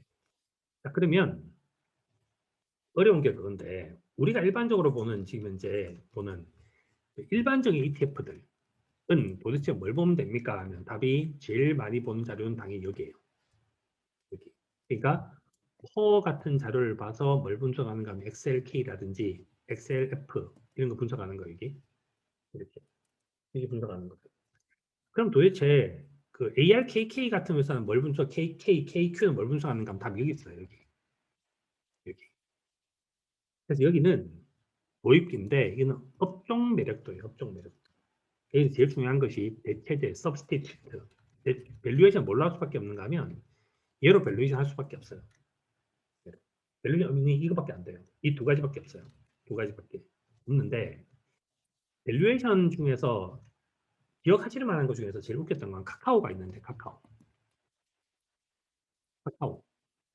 있지 않습니까? 카카오톡도 밸류에이션 계속 받았잖아요. 카카오톡도 얼마 밸류에이션 받았지 않습니까? 그 밸류에이션 받았던 방법이 도대체 뭐냐? 되게 웃겨요. 처음에 카카오톡이 우리한테 제일 먼저 나왔던 건 뭔가 하면 문자 메시지가 공짜래 이거였지 않습니까? 그때는 우리가 SK텔레콤, KT, LG U+는 문자 메시지를 줬잖아요. 그때 얼마나 웃기게 밸류에이션 제가 하는가 하면 얘가 대체하는 거잖아요. 문자 메시지를 대체하는 거잖아요.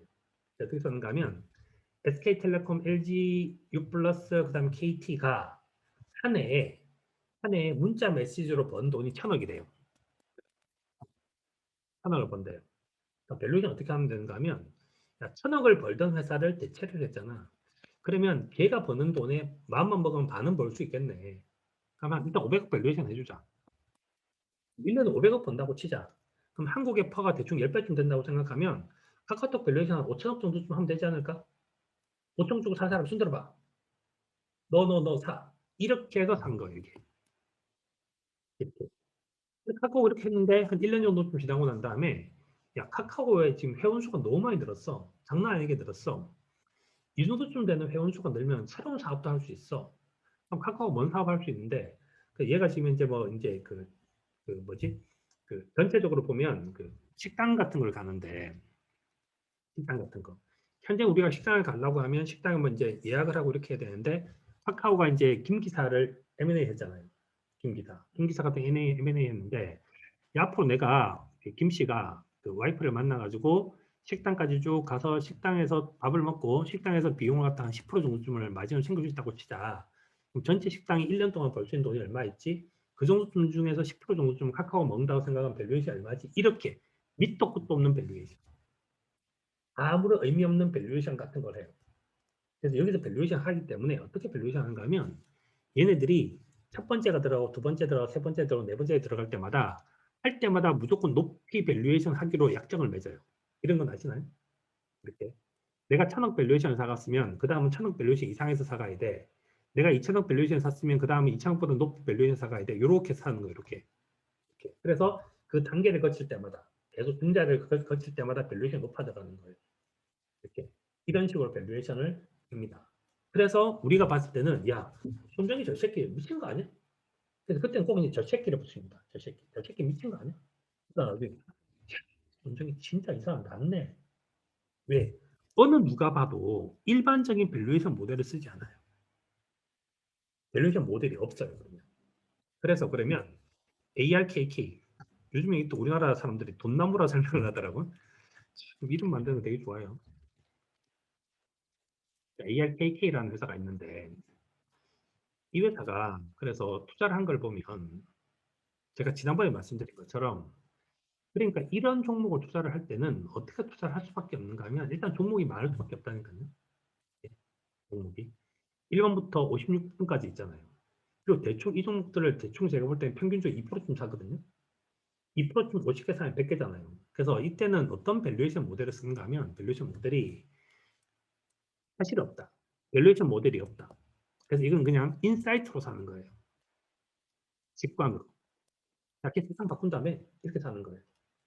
이거랑 제일 가까운 게 뭐랑 가까운가 하면 그거랑 비슷해요. 바이오 회사랑 비슷한데, 야, 그 바이오 회사 하는 게 도대체 뭐래? 암 환자 치료하는데, 야, 전 세계 암 환자와 관련한 치료비가 전 세계가 1조 정도 정도 된대. 1조 정도 된다고 칩시다. 근데 저 사람이 그 시장에서 절대 강자가 돼서 시장 점유율 1위가 되면 시가총액 한 7천억, 8천억까지 가겠네. 이게 밸류에이션이에요. 이게 밸류에이션. 그래서 ARKK는 밸류에이션 모델이 없어요. 생각해 볼 필요도 없어요. 그래서 이거 생각해 봐야 아무 의미가 없어요. 설랑할 수 있겠지만 별로 의미가 없어요. 그래서 이건 밸류에이션 없어요. 없다. 근데 여기 오면 이제 또 달라지는데. 자, 뭔 뜻인가 하면 이렇게 합니다. 자, 1등이 테슬라죠. 테슬라. 그러면 어떤 식으로 밸류에이션을 하는가 하면 그 돈나무 그 대표님 어떻게 하시는가 하는 테슬라가 있죠. 이또 잘하려면 이제 엄청 잘해야 되는데 영단을 딱 누르면 테슬라의 매출액 같은 거 있죠. 이렇게 긁으면 복사를 해서 이렇게 붙일 수 있잖아요. 이렇게. 그러면 매출액이 1년, 2년, 3년, 4년, 5년, 6년, 7년 요 세 개는 예측치죠. 예측치. 요만큼은 과거치죠. 이렇게 분석을 해요. 분석을 해서 레이트 같은 함수로 써요. 그래서 7년 동안 성장을 했는데 7천원이 7만 4천이 됐어. 그러면 장기 성장률이 40%잖아요. 40%. 어마어마한 성장률이죠. 그 다음에 이제 최근 성장률은 레이트 눌러서 여기서부터 시작해서 1년, 2년, 3년, 4년 진짜죠, 진짜. 4년 동안은 7천이 4만 8천, 3만 1천이 된 거잖아요. 그죠? 그러면 46% 성장을 하다가 장기적인 성장률 40% 떨어지기 시작했지 않습니까? 그럼에도 불구하고 이 성장률이 미국에 있는 대부분의 회사들 성장률보다 압도적으로 높잖아요. 그냥 이것이 오래 갈 거라고 보는 거예요. 밸류에이션이. 이게 다예요, 이게 다. 그래서 이 사람들은 앞으로 얘네들이 세상을 바꾸겠네. 그래서 얘네들이 앞으로 어떤 비즈니스를 하게 될지 나도 모르겠네. 라고 투자를 하는 거예요. 근데 그렇게 했던 회사도 옛날에 아마존 같은 회사가 됐죠. 아마존.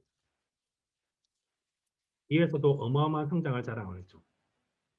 어마어마한 성장을 자랑했죠. 이런 거 보고 투자하는 거예요. 아마존은 아마 여기 아마존이죠. 아마존 성장률은 좀 떨어졌죠. 테슬라보다. 이렇게. 그래서 아마존 어디까지 왔는가 하면 이것도 떨어졌다는 말이 좀 웃기긴 한데 성장성이 떨어져서 이렇게 온 거예요. 뒤로. 뒷단계로. 애플까지 보여드리고 뒤로 넘어갈게요. 워렌 버핏이 그래서 애플을 사지 아마존 같은 회사는 못 사요. 그 사람은 벤처 투자를 제외한 모든 걸 다 하기 때문에 워렌 버핏은 벤처 투자만 안 합니다. 그러면 요건 요렇게 되겠죠. 애플은 이거예요. 성장률 되게 많이 떨어졌죠. 매출액 성장률이. 그래서 애플은 어디 떨어져 있는가 하면 애플은 어디로 왔는가 하면 시장 단계상 도입기에서 성장기, 성숙기까지 온 거예요. 이렇게. 그래서 이렇게 이제 온다. 자, 그 다음 이제 남은 게 그러면 두 개가 남았는데 요건 이제 아시겠죠? 요거 하는 방법. 밑도 끝도 없다. 객관을 갖고 투자하는 거다. 기술을 보고 투자하는 거다. 근데 저는 이제 여기서 제가 추천하고 싶은 것은 뭔가 하면 이런 성장주를 투자를 할 때 저는 좋은 것이 있고 나쁜 것이 있는데 과학에는 투자하지 말자. 기술에도 투자하지 말자. 상품에 투자하자가 제 생각이에요. 이건 마치 바이오 회사로 따지자면 1상에 투자할 수 있고 2상에 투자하고 3상에 투자할 수도 있잖아요. 이 정도쯤 되면 좀 확실해져요. 여기는 너무 아이디어 단계잖아요. 예전에 우리가 봤던 황땡땡 있지 않습니까? 황땡땡 교수님, 황우석 교수님 같은 분이 2단계 있잖아요. 위험하다고. 내가 황우석이라는 사람을 딱 봤는데 그 사람 인품이 좋아 보여. 자기 한번 천억 박아보려고. 천억 박아고 내가 1조 만들어 보려고. 이건 너무 위험한 짓이다. 저는 이게 이제 저는 개인적으로 과학에 투자하지 않는다. 기술에도 별로다. 근데 상품이 만들어지거나 서비스가 만들어지면 투자할 만하다고 저는 생각해요. 그거는 이제 다른 것들은.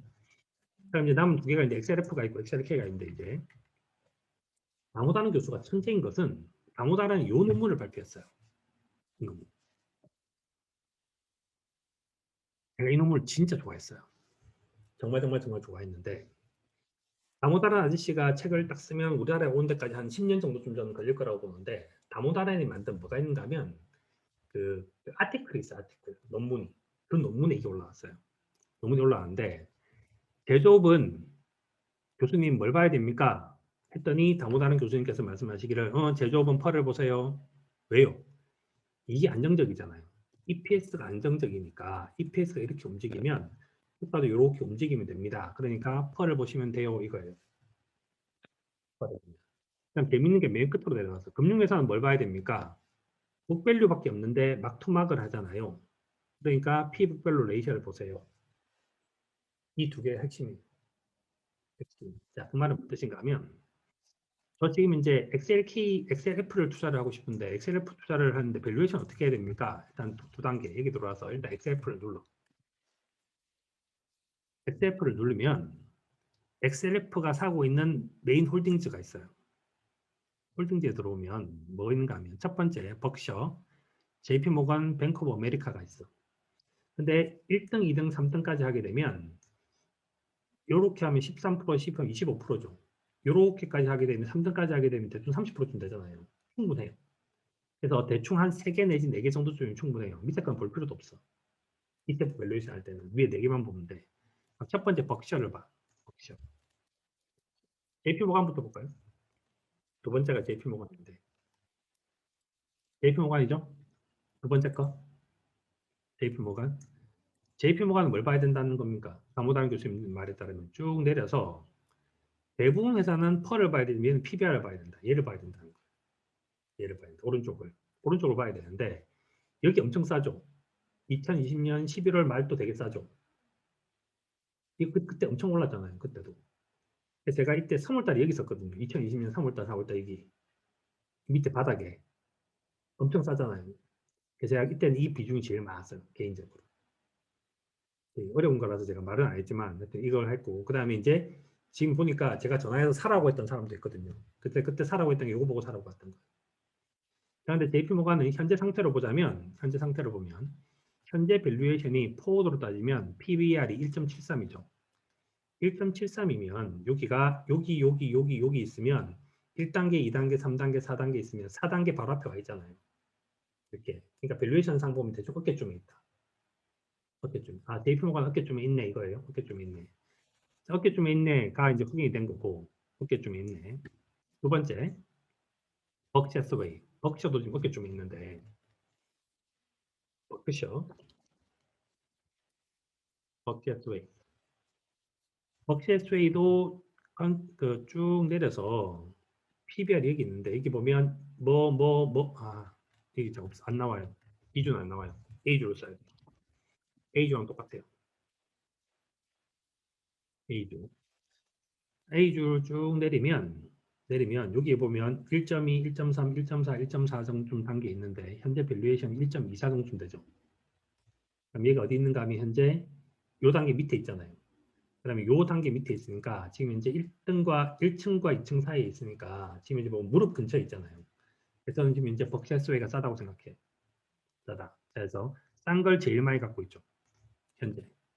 싼 걸 제일 많이 갖고 있죠. 세 번째 뱅크 오브 아메리카. 뱅크 오브 아메리카. 뱅크 오브 아메리카. 뱅크 오브 아메리카도 쭉 내리면 밸류에이션을 PBR로 하라고 돼 있는데 요렇게 보면 지금 이제 제일 높은 단계 근처까지 가 있죠. 1.21단계니까 제일 높은 단계까지 가 있잖아요. 이렇게. 그래서 그러면 이렇게 해서 여기 있는 상위 한 3개 정도쯤을 딱 분석을 해보면 3개 정도 분석을 해보면 뭐가 있는가 하면 싸다, 좀 비싼 편이다, 좀 비싼 편이다, 비싼 편이다잖아요. 그래서 지금 이제 이렇게 분석을 해봤을 때 얘는 좀 싸요. 이렇게. 그러면 이제 XLF는 1등이 싸니까 싸요. 제일 좋은 건 뭐겠습니까? 이게 1등, 2등, 3등, 4등이 다 싸면 진짜 싼 거죠. 그럼 ETF에 대한 비중을 크게 키울 수 있고 그 다음에 1등, 2등, 3등, 4등이 있는데 1등이 싸고 2등, 3등, 4등이 다 비쌀 수도 있잖아요. 그럼 저는 ETF 안 사고 종목 사요. 어려운 얘기인데 하여튼 그렇게 할 수도 있어요. 이제 그렇게 하는 거고. 그 다음 XLK는 도대체 어떻게 밸류에이션 하나요? 이게 있는데 XLK. XLK는 기술주인데 기술주도 홀딩지 딱 들어보니까 제일 많이 산 것이 1등이 애플, MS, 비자, 엔비디아 이렇게 나오죠. 1등이. 그러면 당연히 여기도 요 두 개만 갖고 충분한데 40%니까. 3등까지 한번 가볼게요. 비자까지. 자, 그러면 여기 들어와서 일단 애플. 애플은 왼쪽 보는 겁니까? 오른쪽 보는 겁니까? 왼쪽 보는 거지. 이게 좀 비싼 편이지. 비싼 편이잖아요. 애플은 비싸네. 애플은 비싸네. 그 다음에 MS.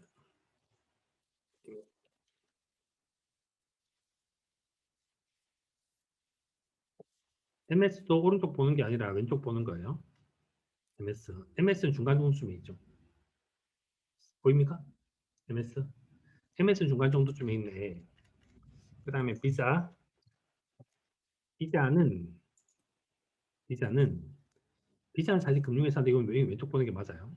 그러니까 얘도 이제 수익 사업을 하는 거고 막투막을 하고 이렇게 하는 거 아닙니까? 그래서 얘도 보니까 한 3등 단계쯤에 있죠.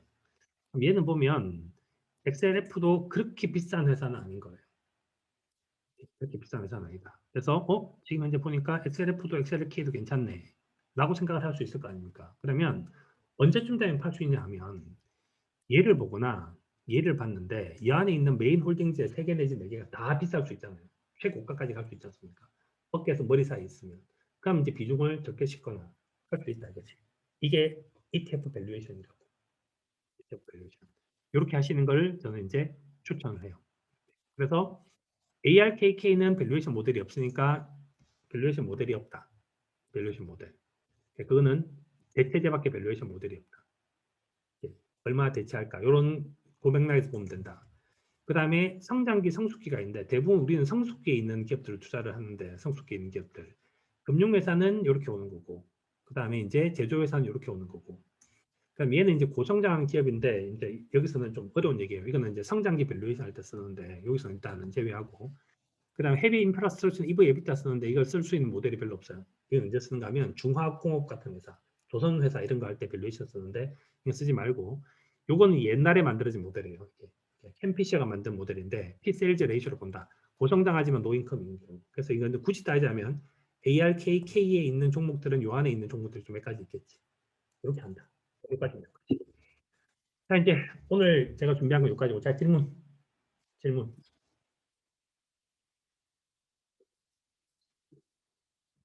질문하시죠. 오늘 제가 했던 얘기는 홀딩즈, 세틀라이트, ETF 밸류에이션.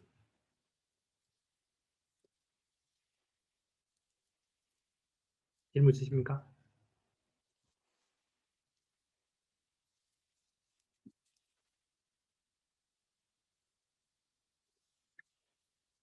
왜 갑자기 질문 안 하세요?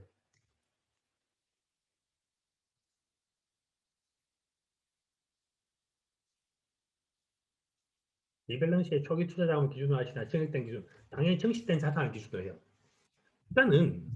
일단은 내가 이제 예를 들어서 여기서 as is라 부르고 여기가 to be라 그러는데 여기서 이렇게 가고 있잖아요. 근데 내가 이렇게 갈 수도 있고 이렇게 갈 수도 있잖아요. 가장 쇼컷은 이렇게 가는 거예요, 사실. 쇼컷은 이렇게 가는 건데 내가 이렇게 갈 수도 있고 이렇게 갈 수도 있는데 내가 현재 있는 위치가 제일 중요해요. 내비게이션의 기본은 뭔가 하면 내가 있는 위치예요. 내가 있는 위치. 현재 위치죠. 현재 위치. 그러니까 예를 들어서 내가 10억을 갖고 투자를 했는데 지금 9억이 됐다. 그럼 9억으로 포트폴리오를 리밸런싱 하는 거고 10억이 11억이 됐다. 그럼 11억으로 리밸런싱 하는 거예요. 10억으로 리밸런싱 하는 케이스는 없어요. 항상 현재 자산이 제일 중요해요. 우리는 이상이 있는데 항상 현실에 발을 디뎌야 돼요. 현실에 발을 디뎌야 된다. 그래서 우리는 옛날에 얼마였는데 지금 얼마 됐다. 필요하지 않는 거죠. 지금 얼마다가 제일 중요한 거지. 지금 얼마다. 그러니까 항상 리밸런싱 이렇게 해주합니다. 리밸런싱. 네. 또, 세틀라이트의 성장 ETF 예를 들어서 ARKK에 들어가는 부분에 QQQ를 넣는 거에 대해서 어떻게 생각하시나요? 일단 그거는 제가 볼 때 별로 좋은 상태는 아닌데 이렇게 그러니까 지수 있지 않습니까? 지수 중에서 1등 지수는 S&P죠. 그다음에 나스닥이 있고 다우지수가 있는데 얘들도 얘랑 거의 비슷한 레벨이 있는 애잖아요. 레벨이 여기 있는 애인데 코어 자산에 지금 이제 우리가 얘를 쓰고 있지만 만약에 없다고 생각하면 얘를 쓰거나 얘를 쓸 수가 있는데 물론 당연히 얘가 훨씬 더 좋겠지만 이게 1등, 2등, 3등인데 갑자기 여기 들어와서 세틀라이트 자산에 들어와서 여기다 이걸 쓴다. 이건 좀 별로 안 맞죠. 그럼 차라리 세틀라이트 자산을 두 가지로 가져가는데 제가 시클리컬한 것이 있다 그랬고 하나는 스트럭처럴한 것이 있다 그랬는데 얘를 없애세요 그러면 저는 이걸 없앨 수도 있다고 생각해요. 이렇게. 그래서 이걸 없앨 수도 있는 거고 그럼 트레이딩 자산 같은 것들도 없앨 수 있고 그러니까 저는 일단 요만큼은 있는 것이 좋다고 생각해요. 이만큼은. 그래야지 돈이 안전하게 가요. 안전하게 가요. 그다음 연금 펀드는 미국 주식을 직접 투자할 수 없고 미국에 투자하는 국내 운용 ETF는 상품이 많지 않던데 이런 경우는 어떻게 자산을 구성하면 좋을까요? 저게 참 안타까운 건데 일단 우리는 아까 제가 현실에 발을 디뎌야 된다 그랬는데 없으면 있는 것 중에 찾아야 돼요. 있는 것 중에서. 그래서 연금에 지금 이제 미국에 투자하는 국내 운용 ETF를 넣을 수밖에 없다. 그럼 그거 넣어야죠. 뭐. 그거 넣어야 되는데 일단은 그 역사와 전통을 자랑하는 회사가 두 개가 있는데 두 개. 하나는 삼성 것이 있고 하나는 미래셋 것이 있는데 요즘에 미래셋이 되게 공격적으로 이제 하고 있는 것 같아요. 그래서 타이거에서 갖고 있는 미국 뭐 어쩌니 저쩌니가 있을 거예요. 찾아보시면. 타이거에서 나오고 있는 뭐 이런 거 있지 않습니까? 그러니까 타이거 미국 어쩌니 저쩌니 이렇게 이런 거 투자하세요. 타이거에 나오는 S&P 뭐 이런 거 있을 거예요. 그게 있고 최근에 미래셋이 되게 공격적으로 수수료를 떨어뜨리고 했기 때문에 저는 뭐 이런 것도 괜찮다고 생각을 해요. 뭐 괜찮다고 생각하고 그다음에 뭐 다른 질문 없으시군요. 예. 그러니까 항상 우리는 있는 것 중에 제일 좋은 거 하는 거예요. 있는 것 중에 제일 좋은 거. 꿈이 뭐냐고요? 20살 때는 꿈이 아주 거룩했어요. 20살 때 꿈이 아주 거룩해서 어, 한 5천 원 벌어서 방송국을 만들고 싶었어요. 그다음에 30살 정도 됐을 때는 그러니까 그때는 돈 개념이 없었고 이제 똑같은 생각을 했었는데 한 5천 원을 벌어서 뭘 하고 싶었는가 하면 학교에 특이한 일을 하는 애들 무조건 특이한 리포트를 쓰는 애들한테 돈을 주고 싶었어요.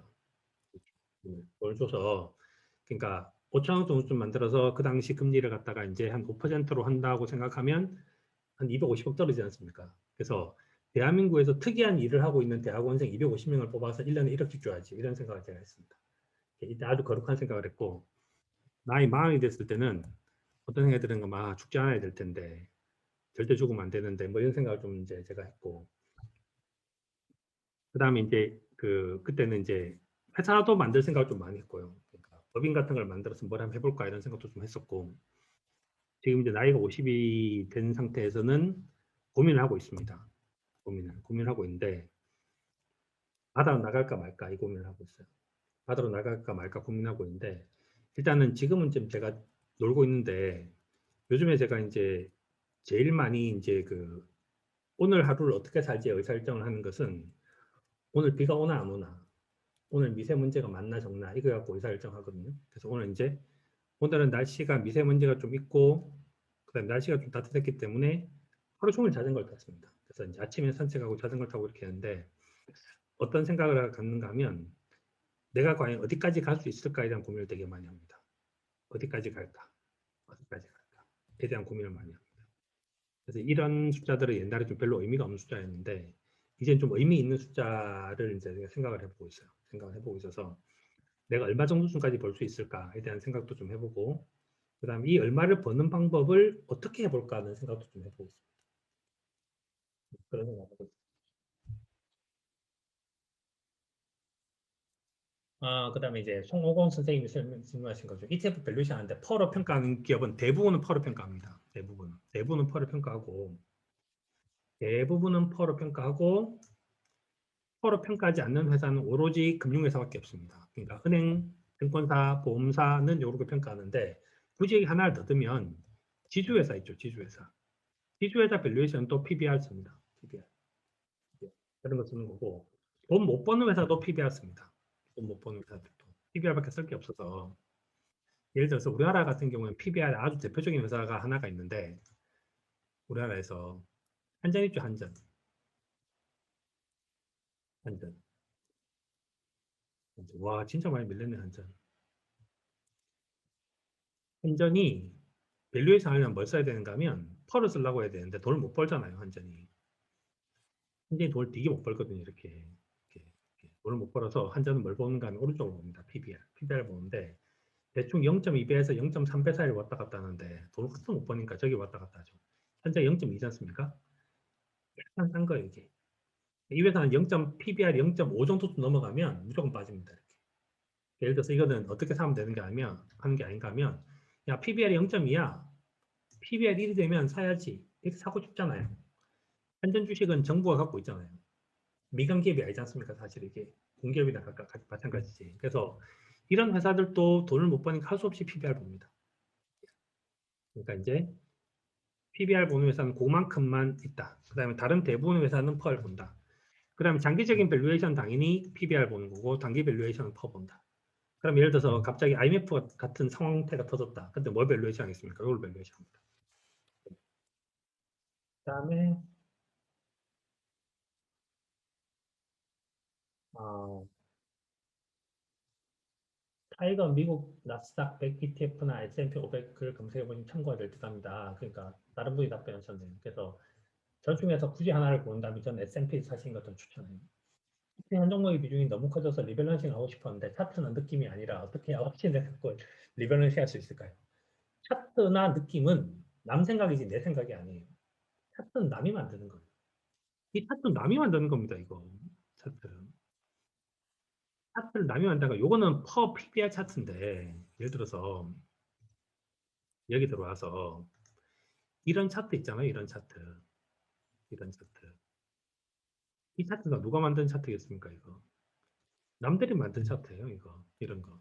다 남들이 만든 차트죠. 이런 차트는. 차트. 이 차트는 남들이 만든 차트고 이 차트의 결국은 장기적인 이 모양은 누가 만들겠습니까? 이 모양은. 이 모양은 이제 카카오의 임직원이 만들겠죠. 혹은 이제 그런 사람들이 만들거나. 금융권에 많은 강의를 하셨는데 이런 강의도 들은 그들이 왜 펀드 수익률이 이렇게 안 좋았을까요? 이거는 저는 이렇게 생각을 하는데 우리나라 금융회사들이 이제 갖고 있는 문제점은 뭔가 하면 제가 이제 예를 들어서 이걸 이렇게 해서 겨울, 봄, 여름 이걸 했잖아요. 이렇게 이런 거 했지 않습니까? 이렇게 이걸 했는데 이걸 하면 여기 들어오면 이건 이제 두 명의 다 문제인데 한 명은 파는 사람이 문제고 한 명은 사는 사람이 문제인데 재밌는 거는 여기 들어오면 수익률이 좋아질 펀드는 뭐가 있습니까? 수익률이 좋아질 펀드가 뭐 있습니까? 이 질문이 좋은 질문인데 최근 수익률이 좋은 펀드는 뭐 있습니까? 이건 되게 나쁜 질문이거든요. 우리 주로 질문을 이렇게 합니다. 최근 수익률 좋은 펀드 뭐 있어요? 이걸 되게 많이 합니다. 그 다음에 자기가 불안하니까 요즘 강남 아줌마들은 뭐 사나요? 이게 되게 궁금합니다. 근데 언론사도 마찬가지인데 언론사가 해야 되는 게 팩트 체크잖아요. 팩트 체크. 팩트 체크니까 수익률이 좋아질 펀드를 팩트 체크하겠습니까? 수익률이 좋은 펀드를 기사를 내겠습니까? 당연히 밑에 건 낼 수밖에 없어요. 그러니까 우리나라 금융권도 지금 이제 잘 팔리는 상품을 팔 수밖에 없고 우리나라 언론사도 잘 팔리는 상품들을 많이 하는데 문제가 되는 건 좋아질 걸 사는 거 되게 중요한 거거든요. 좋아질 걸. 좋아질 걸 사는데 이걸 살라고 하면 이 기간이 있어야 되는 거예요. 기간이. 있어야 되는데 자 보시면 지금 2021년도 3월 24일이잖아요. 근데 지금 예를 들어 2020년 3월 24일이라고 생각해 보세요. 제가 3월 24일이어서 그날 제가 강의를 지금 제가 하고 있어요. 하고 있는데 제가 지금 막 그렇게 얘기하는 거예요. 야 보세요. 지금 이제 보면 이게 기술주도 여기 와 있고 다 여기 와 있어. 지금 전부 다 밑에 바닥권에 와 있으니까 진짜 싸요. 사시면 돼요. 이렇게 얘기를 하면 사람들이 뭐라 그러겠습니까? 다른 솔직히 많은 사람들이 사지 마라 얘기하는데 다른 수없이 많은 사람들이. 그래서 제가 이제 어떤 고민을 한 적이 있는가 하면 그런 고민을 한 적이 있었는데,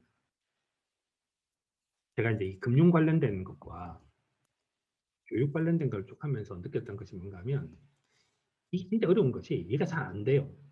왜 안 되는가 하면, 아이들이 있고 성인들이 있는데, 이게 스키 타는 거랑 비슷하거든요. 애들은 스키를 한 번도 탄 적이 없어요. 그냥 스키장이 깨끗해요. 시킨 대로 타요. 이렇게. 야, 이게 A자야 하면 쫙 이렇게 타고 뭐 이렇게 하는 거 이렇게. 제가 얘기했잖아요. 탁구 이렇게 치면 딱 이렇게 친다고. 근데 얘들은, 성인들은 스키를 이미 어떤 사람이 타버렸잖아요. 그럼 이 길밖에 몰라요. 다른 길로 못 가요. 빠져 들어갈 수가 없어요.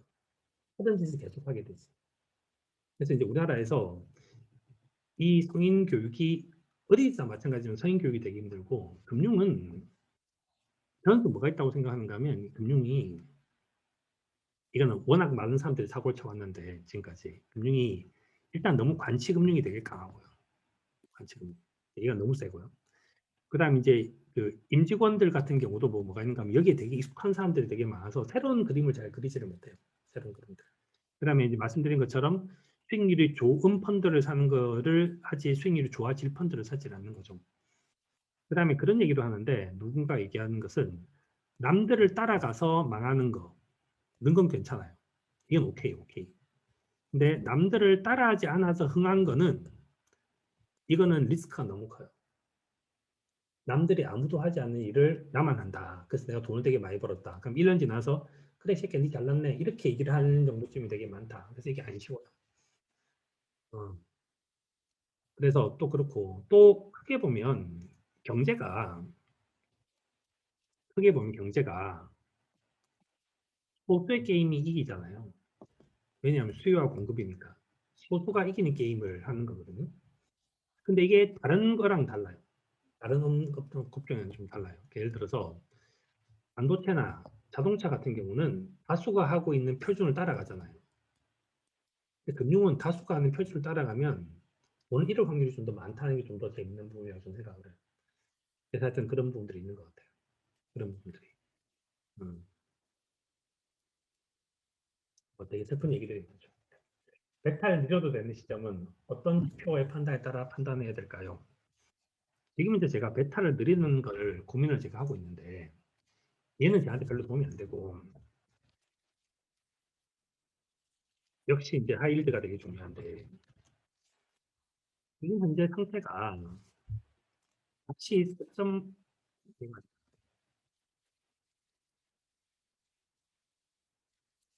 페일드 스프레드가 얘가 지금 이제 3.58 정도쯤 있고, 얘가 떨어져서 3.4까지 떨어졌었거든요. 얘가 다시 올라야 되는데, 제가 기대하는 건 요 정도쯤 되는 수준인데, 요 정도쯤 되는 수준.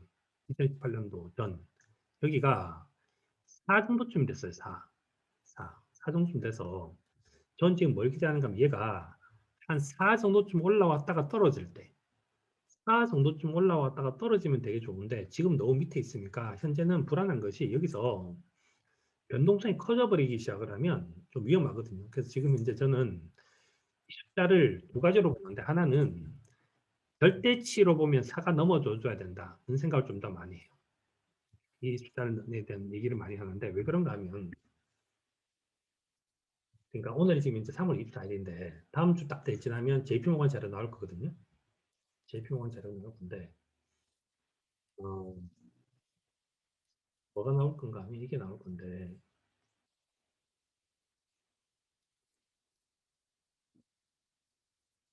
라이드 투더 마켓을 보면, 이 회사가 지금 이제 미국에서 가장 큰 금융회사고 전 세계에서 가장 큰 은행이죠.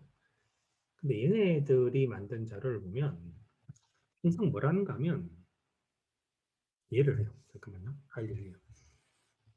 파일을 보면 얘들이 뭐라는가 하면, 여기 보면 글로벌 픽스드 인컴에 대해서 밸류에이션을 하죠. 밸류에이션 하는데 47페이지 보면, 이게 주식도 먼저 보여드려야 되겠네.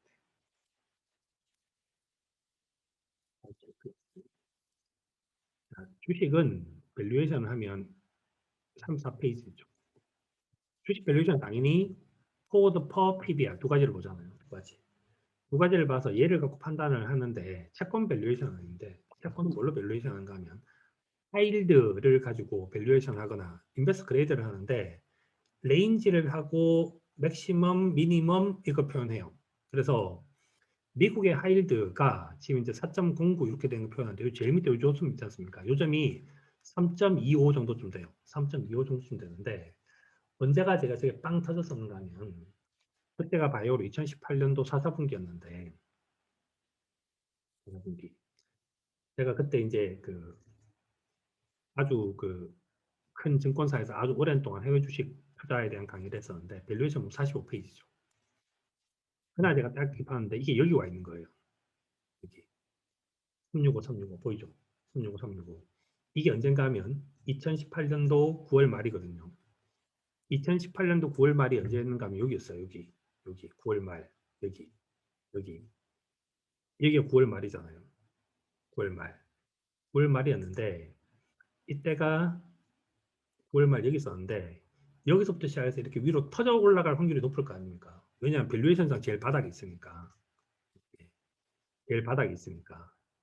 제일 여기잖아 여기. 그래서 저점에서부터 시작해서 올라가기 시작하면 굉장히 위험해져요. 그때 이제 미국의 나스닥이나 이런 지수들이 얼마나 빠졌냐 하면 나스닥 지수 얼마 빠졌는가 하면 2018년 9월 말부터 시작해서 2019년도까지 2018년 말부터 2019년도까지 드라마틱하게 빠졌어요. 보시죠.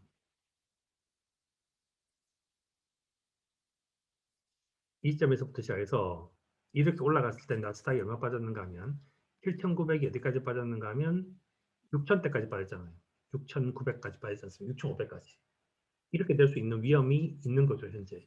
이 위험이 있어서 이 리스크를 없애려고 지금 제가 고민을 하고 있는 건데 그럼 이 위험이 이제 없어질 수 있는 이유는 두 가지인데 하나는 여기서부터 시작해서 올라갔다 다시 떨어지거나 이렇게 올라갔다 떨어지거나 두 번째는 그렇지 않으면 이건 제가 별로 추천하진 않는데 성격이 너무너무너무 급한 사람들이 가끔씩 이제 이걸 하는데 뭘 하면 되는가 하면 얘를 데일리로 보지 말고 위클리로 보는데 위클리로 보면 현재 제일 높은 숫자거든요. 얘가 이 위클리가 변화가 생길 수 있죠. 위클리가 위클리가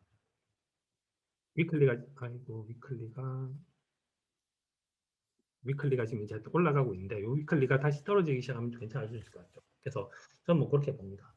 그래서 베타를 늘려야 되는 시점은 뭔가 하이힐드가 올라갔다 차라리 떨어져 주면 더 좋은데 지금 너무 저점 근처에서 계속 놀고 있어서 지금 이제 제가 1월 달 중순 이후에 지금까지 한 두 달째 지금 이제 계속 현금을 계속 유지시키고 있는 그런 상태입니다. 자동차 배터리 사업은 구조적 변화를 이룰 수 있는 성장 종목에 편입할 수 있나요? 자동차 배터리 산업. 자동차 배터리 산업은 그렇지 할 수 있겠죠. 할 수 있는데 왜냐하면 자동차에서 가장 큰 혁명적인 변화가 일어나고 있는 건 두 가지인데 하나는 연료가 바뀐 거죠. 연료가 오일에서 배터리로 바뀐 거고 두 번째 바뀌는 부분 뭐가 있는가 하면 테슬라가 움직이는 휴대폰이 되려고 하면 뭘 해야 되는가 하면 테슬라가 자동차의 중심이 뭐냐? 자동차는 엔진이거든요. 두 가지가 있는데 저는 이제 그래서 두 가지를 생각하고 있는데 자동차가 엔진 중심에서 내비게이션 중심으로 바뀌는 것이 핵심이죠. 자동차는 3천만 원짜리 엔지니어가 있고 자동차는 3천만 원짜리 내비게이션이야. 이거 완전히 다른 생각이거든요. 근데 지금은 엔진 파트에서 오일이 가다가 배터리로 갔어. 이거는 혁명적인 변화는 아니에요. 이거는 혁명적인 변화는 여기서 이렇게 가는 거죠. 그러니까 무인이 돼야 되는 거죠.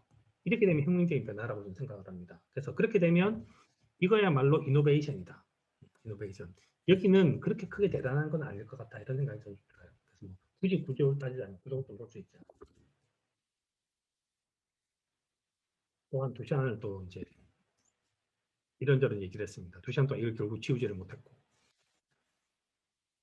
뭐 특별하게 더 질문 없으시죠?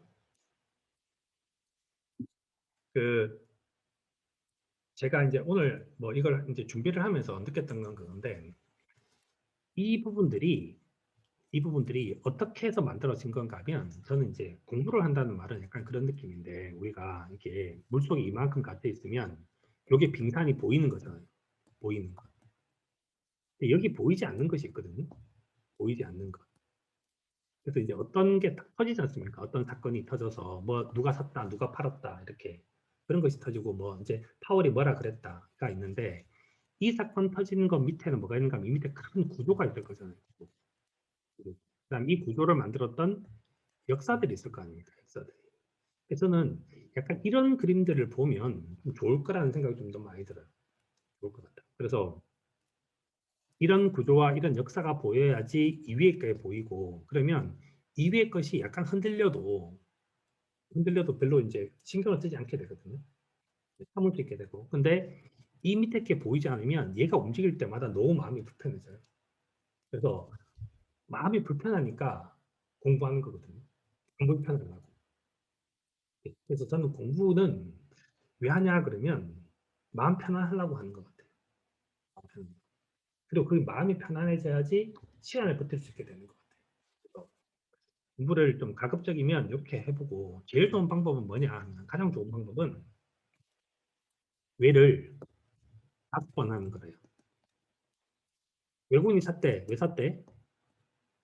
이거지 않습니까? 이렇게. 근데 그거 갖다가 왜 그렇게 설명했대? 왜 그런 결론이 나왔대? 뭐 이런 거 있지 않습니까? 이렇게. 왜를 한 5번 정도 좀 해보면 저절로 저 밑에 구조로 가게 된대요. 이건 이건희 회장이 했단 말이에요. 그래서 이런 습관을 좀 들이자. 이런 습관을. 근데 좀 나쁜 습관은 야, 뭐 샀대 걔? 이건 별로 안 좋은 습관이라는 거죠. 뭐 샀대? 이게 별로 안 좋은 습관이다. 어떻게 분석을 한대? 이게 좀 좋은 습관이다. 어떻게 분석을 한대? 왜 그랬대? 그래서 how와 why가 많은 공부를 하면 구조를 좀 알게 될 확률이 높다. 그래서 이제 누가 샀대? 뭐 샀대? 이거 좀 별로 좋은 질문 아닌 거죠. who가 중심이 되면 별로 좋은 질문이 아니고 what도 좋은 질문이 아니다. why, how가 되게 좋은 질문이다. 그다음에 저는 이제 좀 뭘 했으면 좋겠는가 하면 항상 투자는 how long과 how much가 되게 중요해요. how much. how long, how much. 내가 얘는 어느 정도쯤을 갖다가 기준으로 잡아볼까? 그다음에 how much. 내가 여기는 얼마 정도 투자할까? 그 중심에 두는 것도 좀 되게 좋은 것 같습니다. 그래서 그렇게 공부하시면 좋겠다는 생각이 들어요.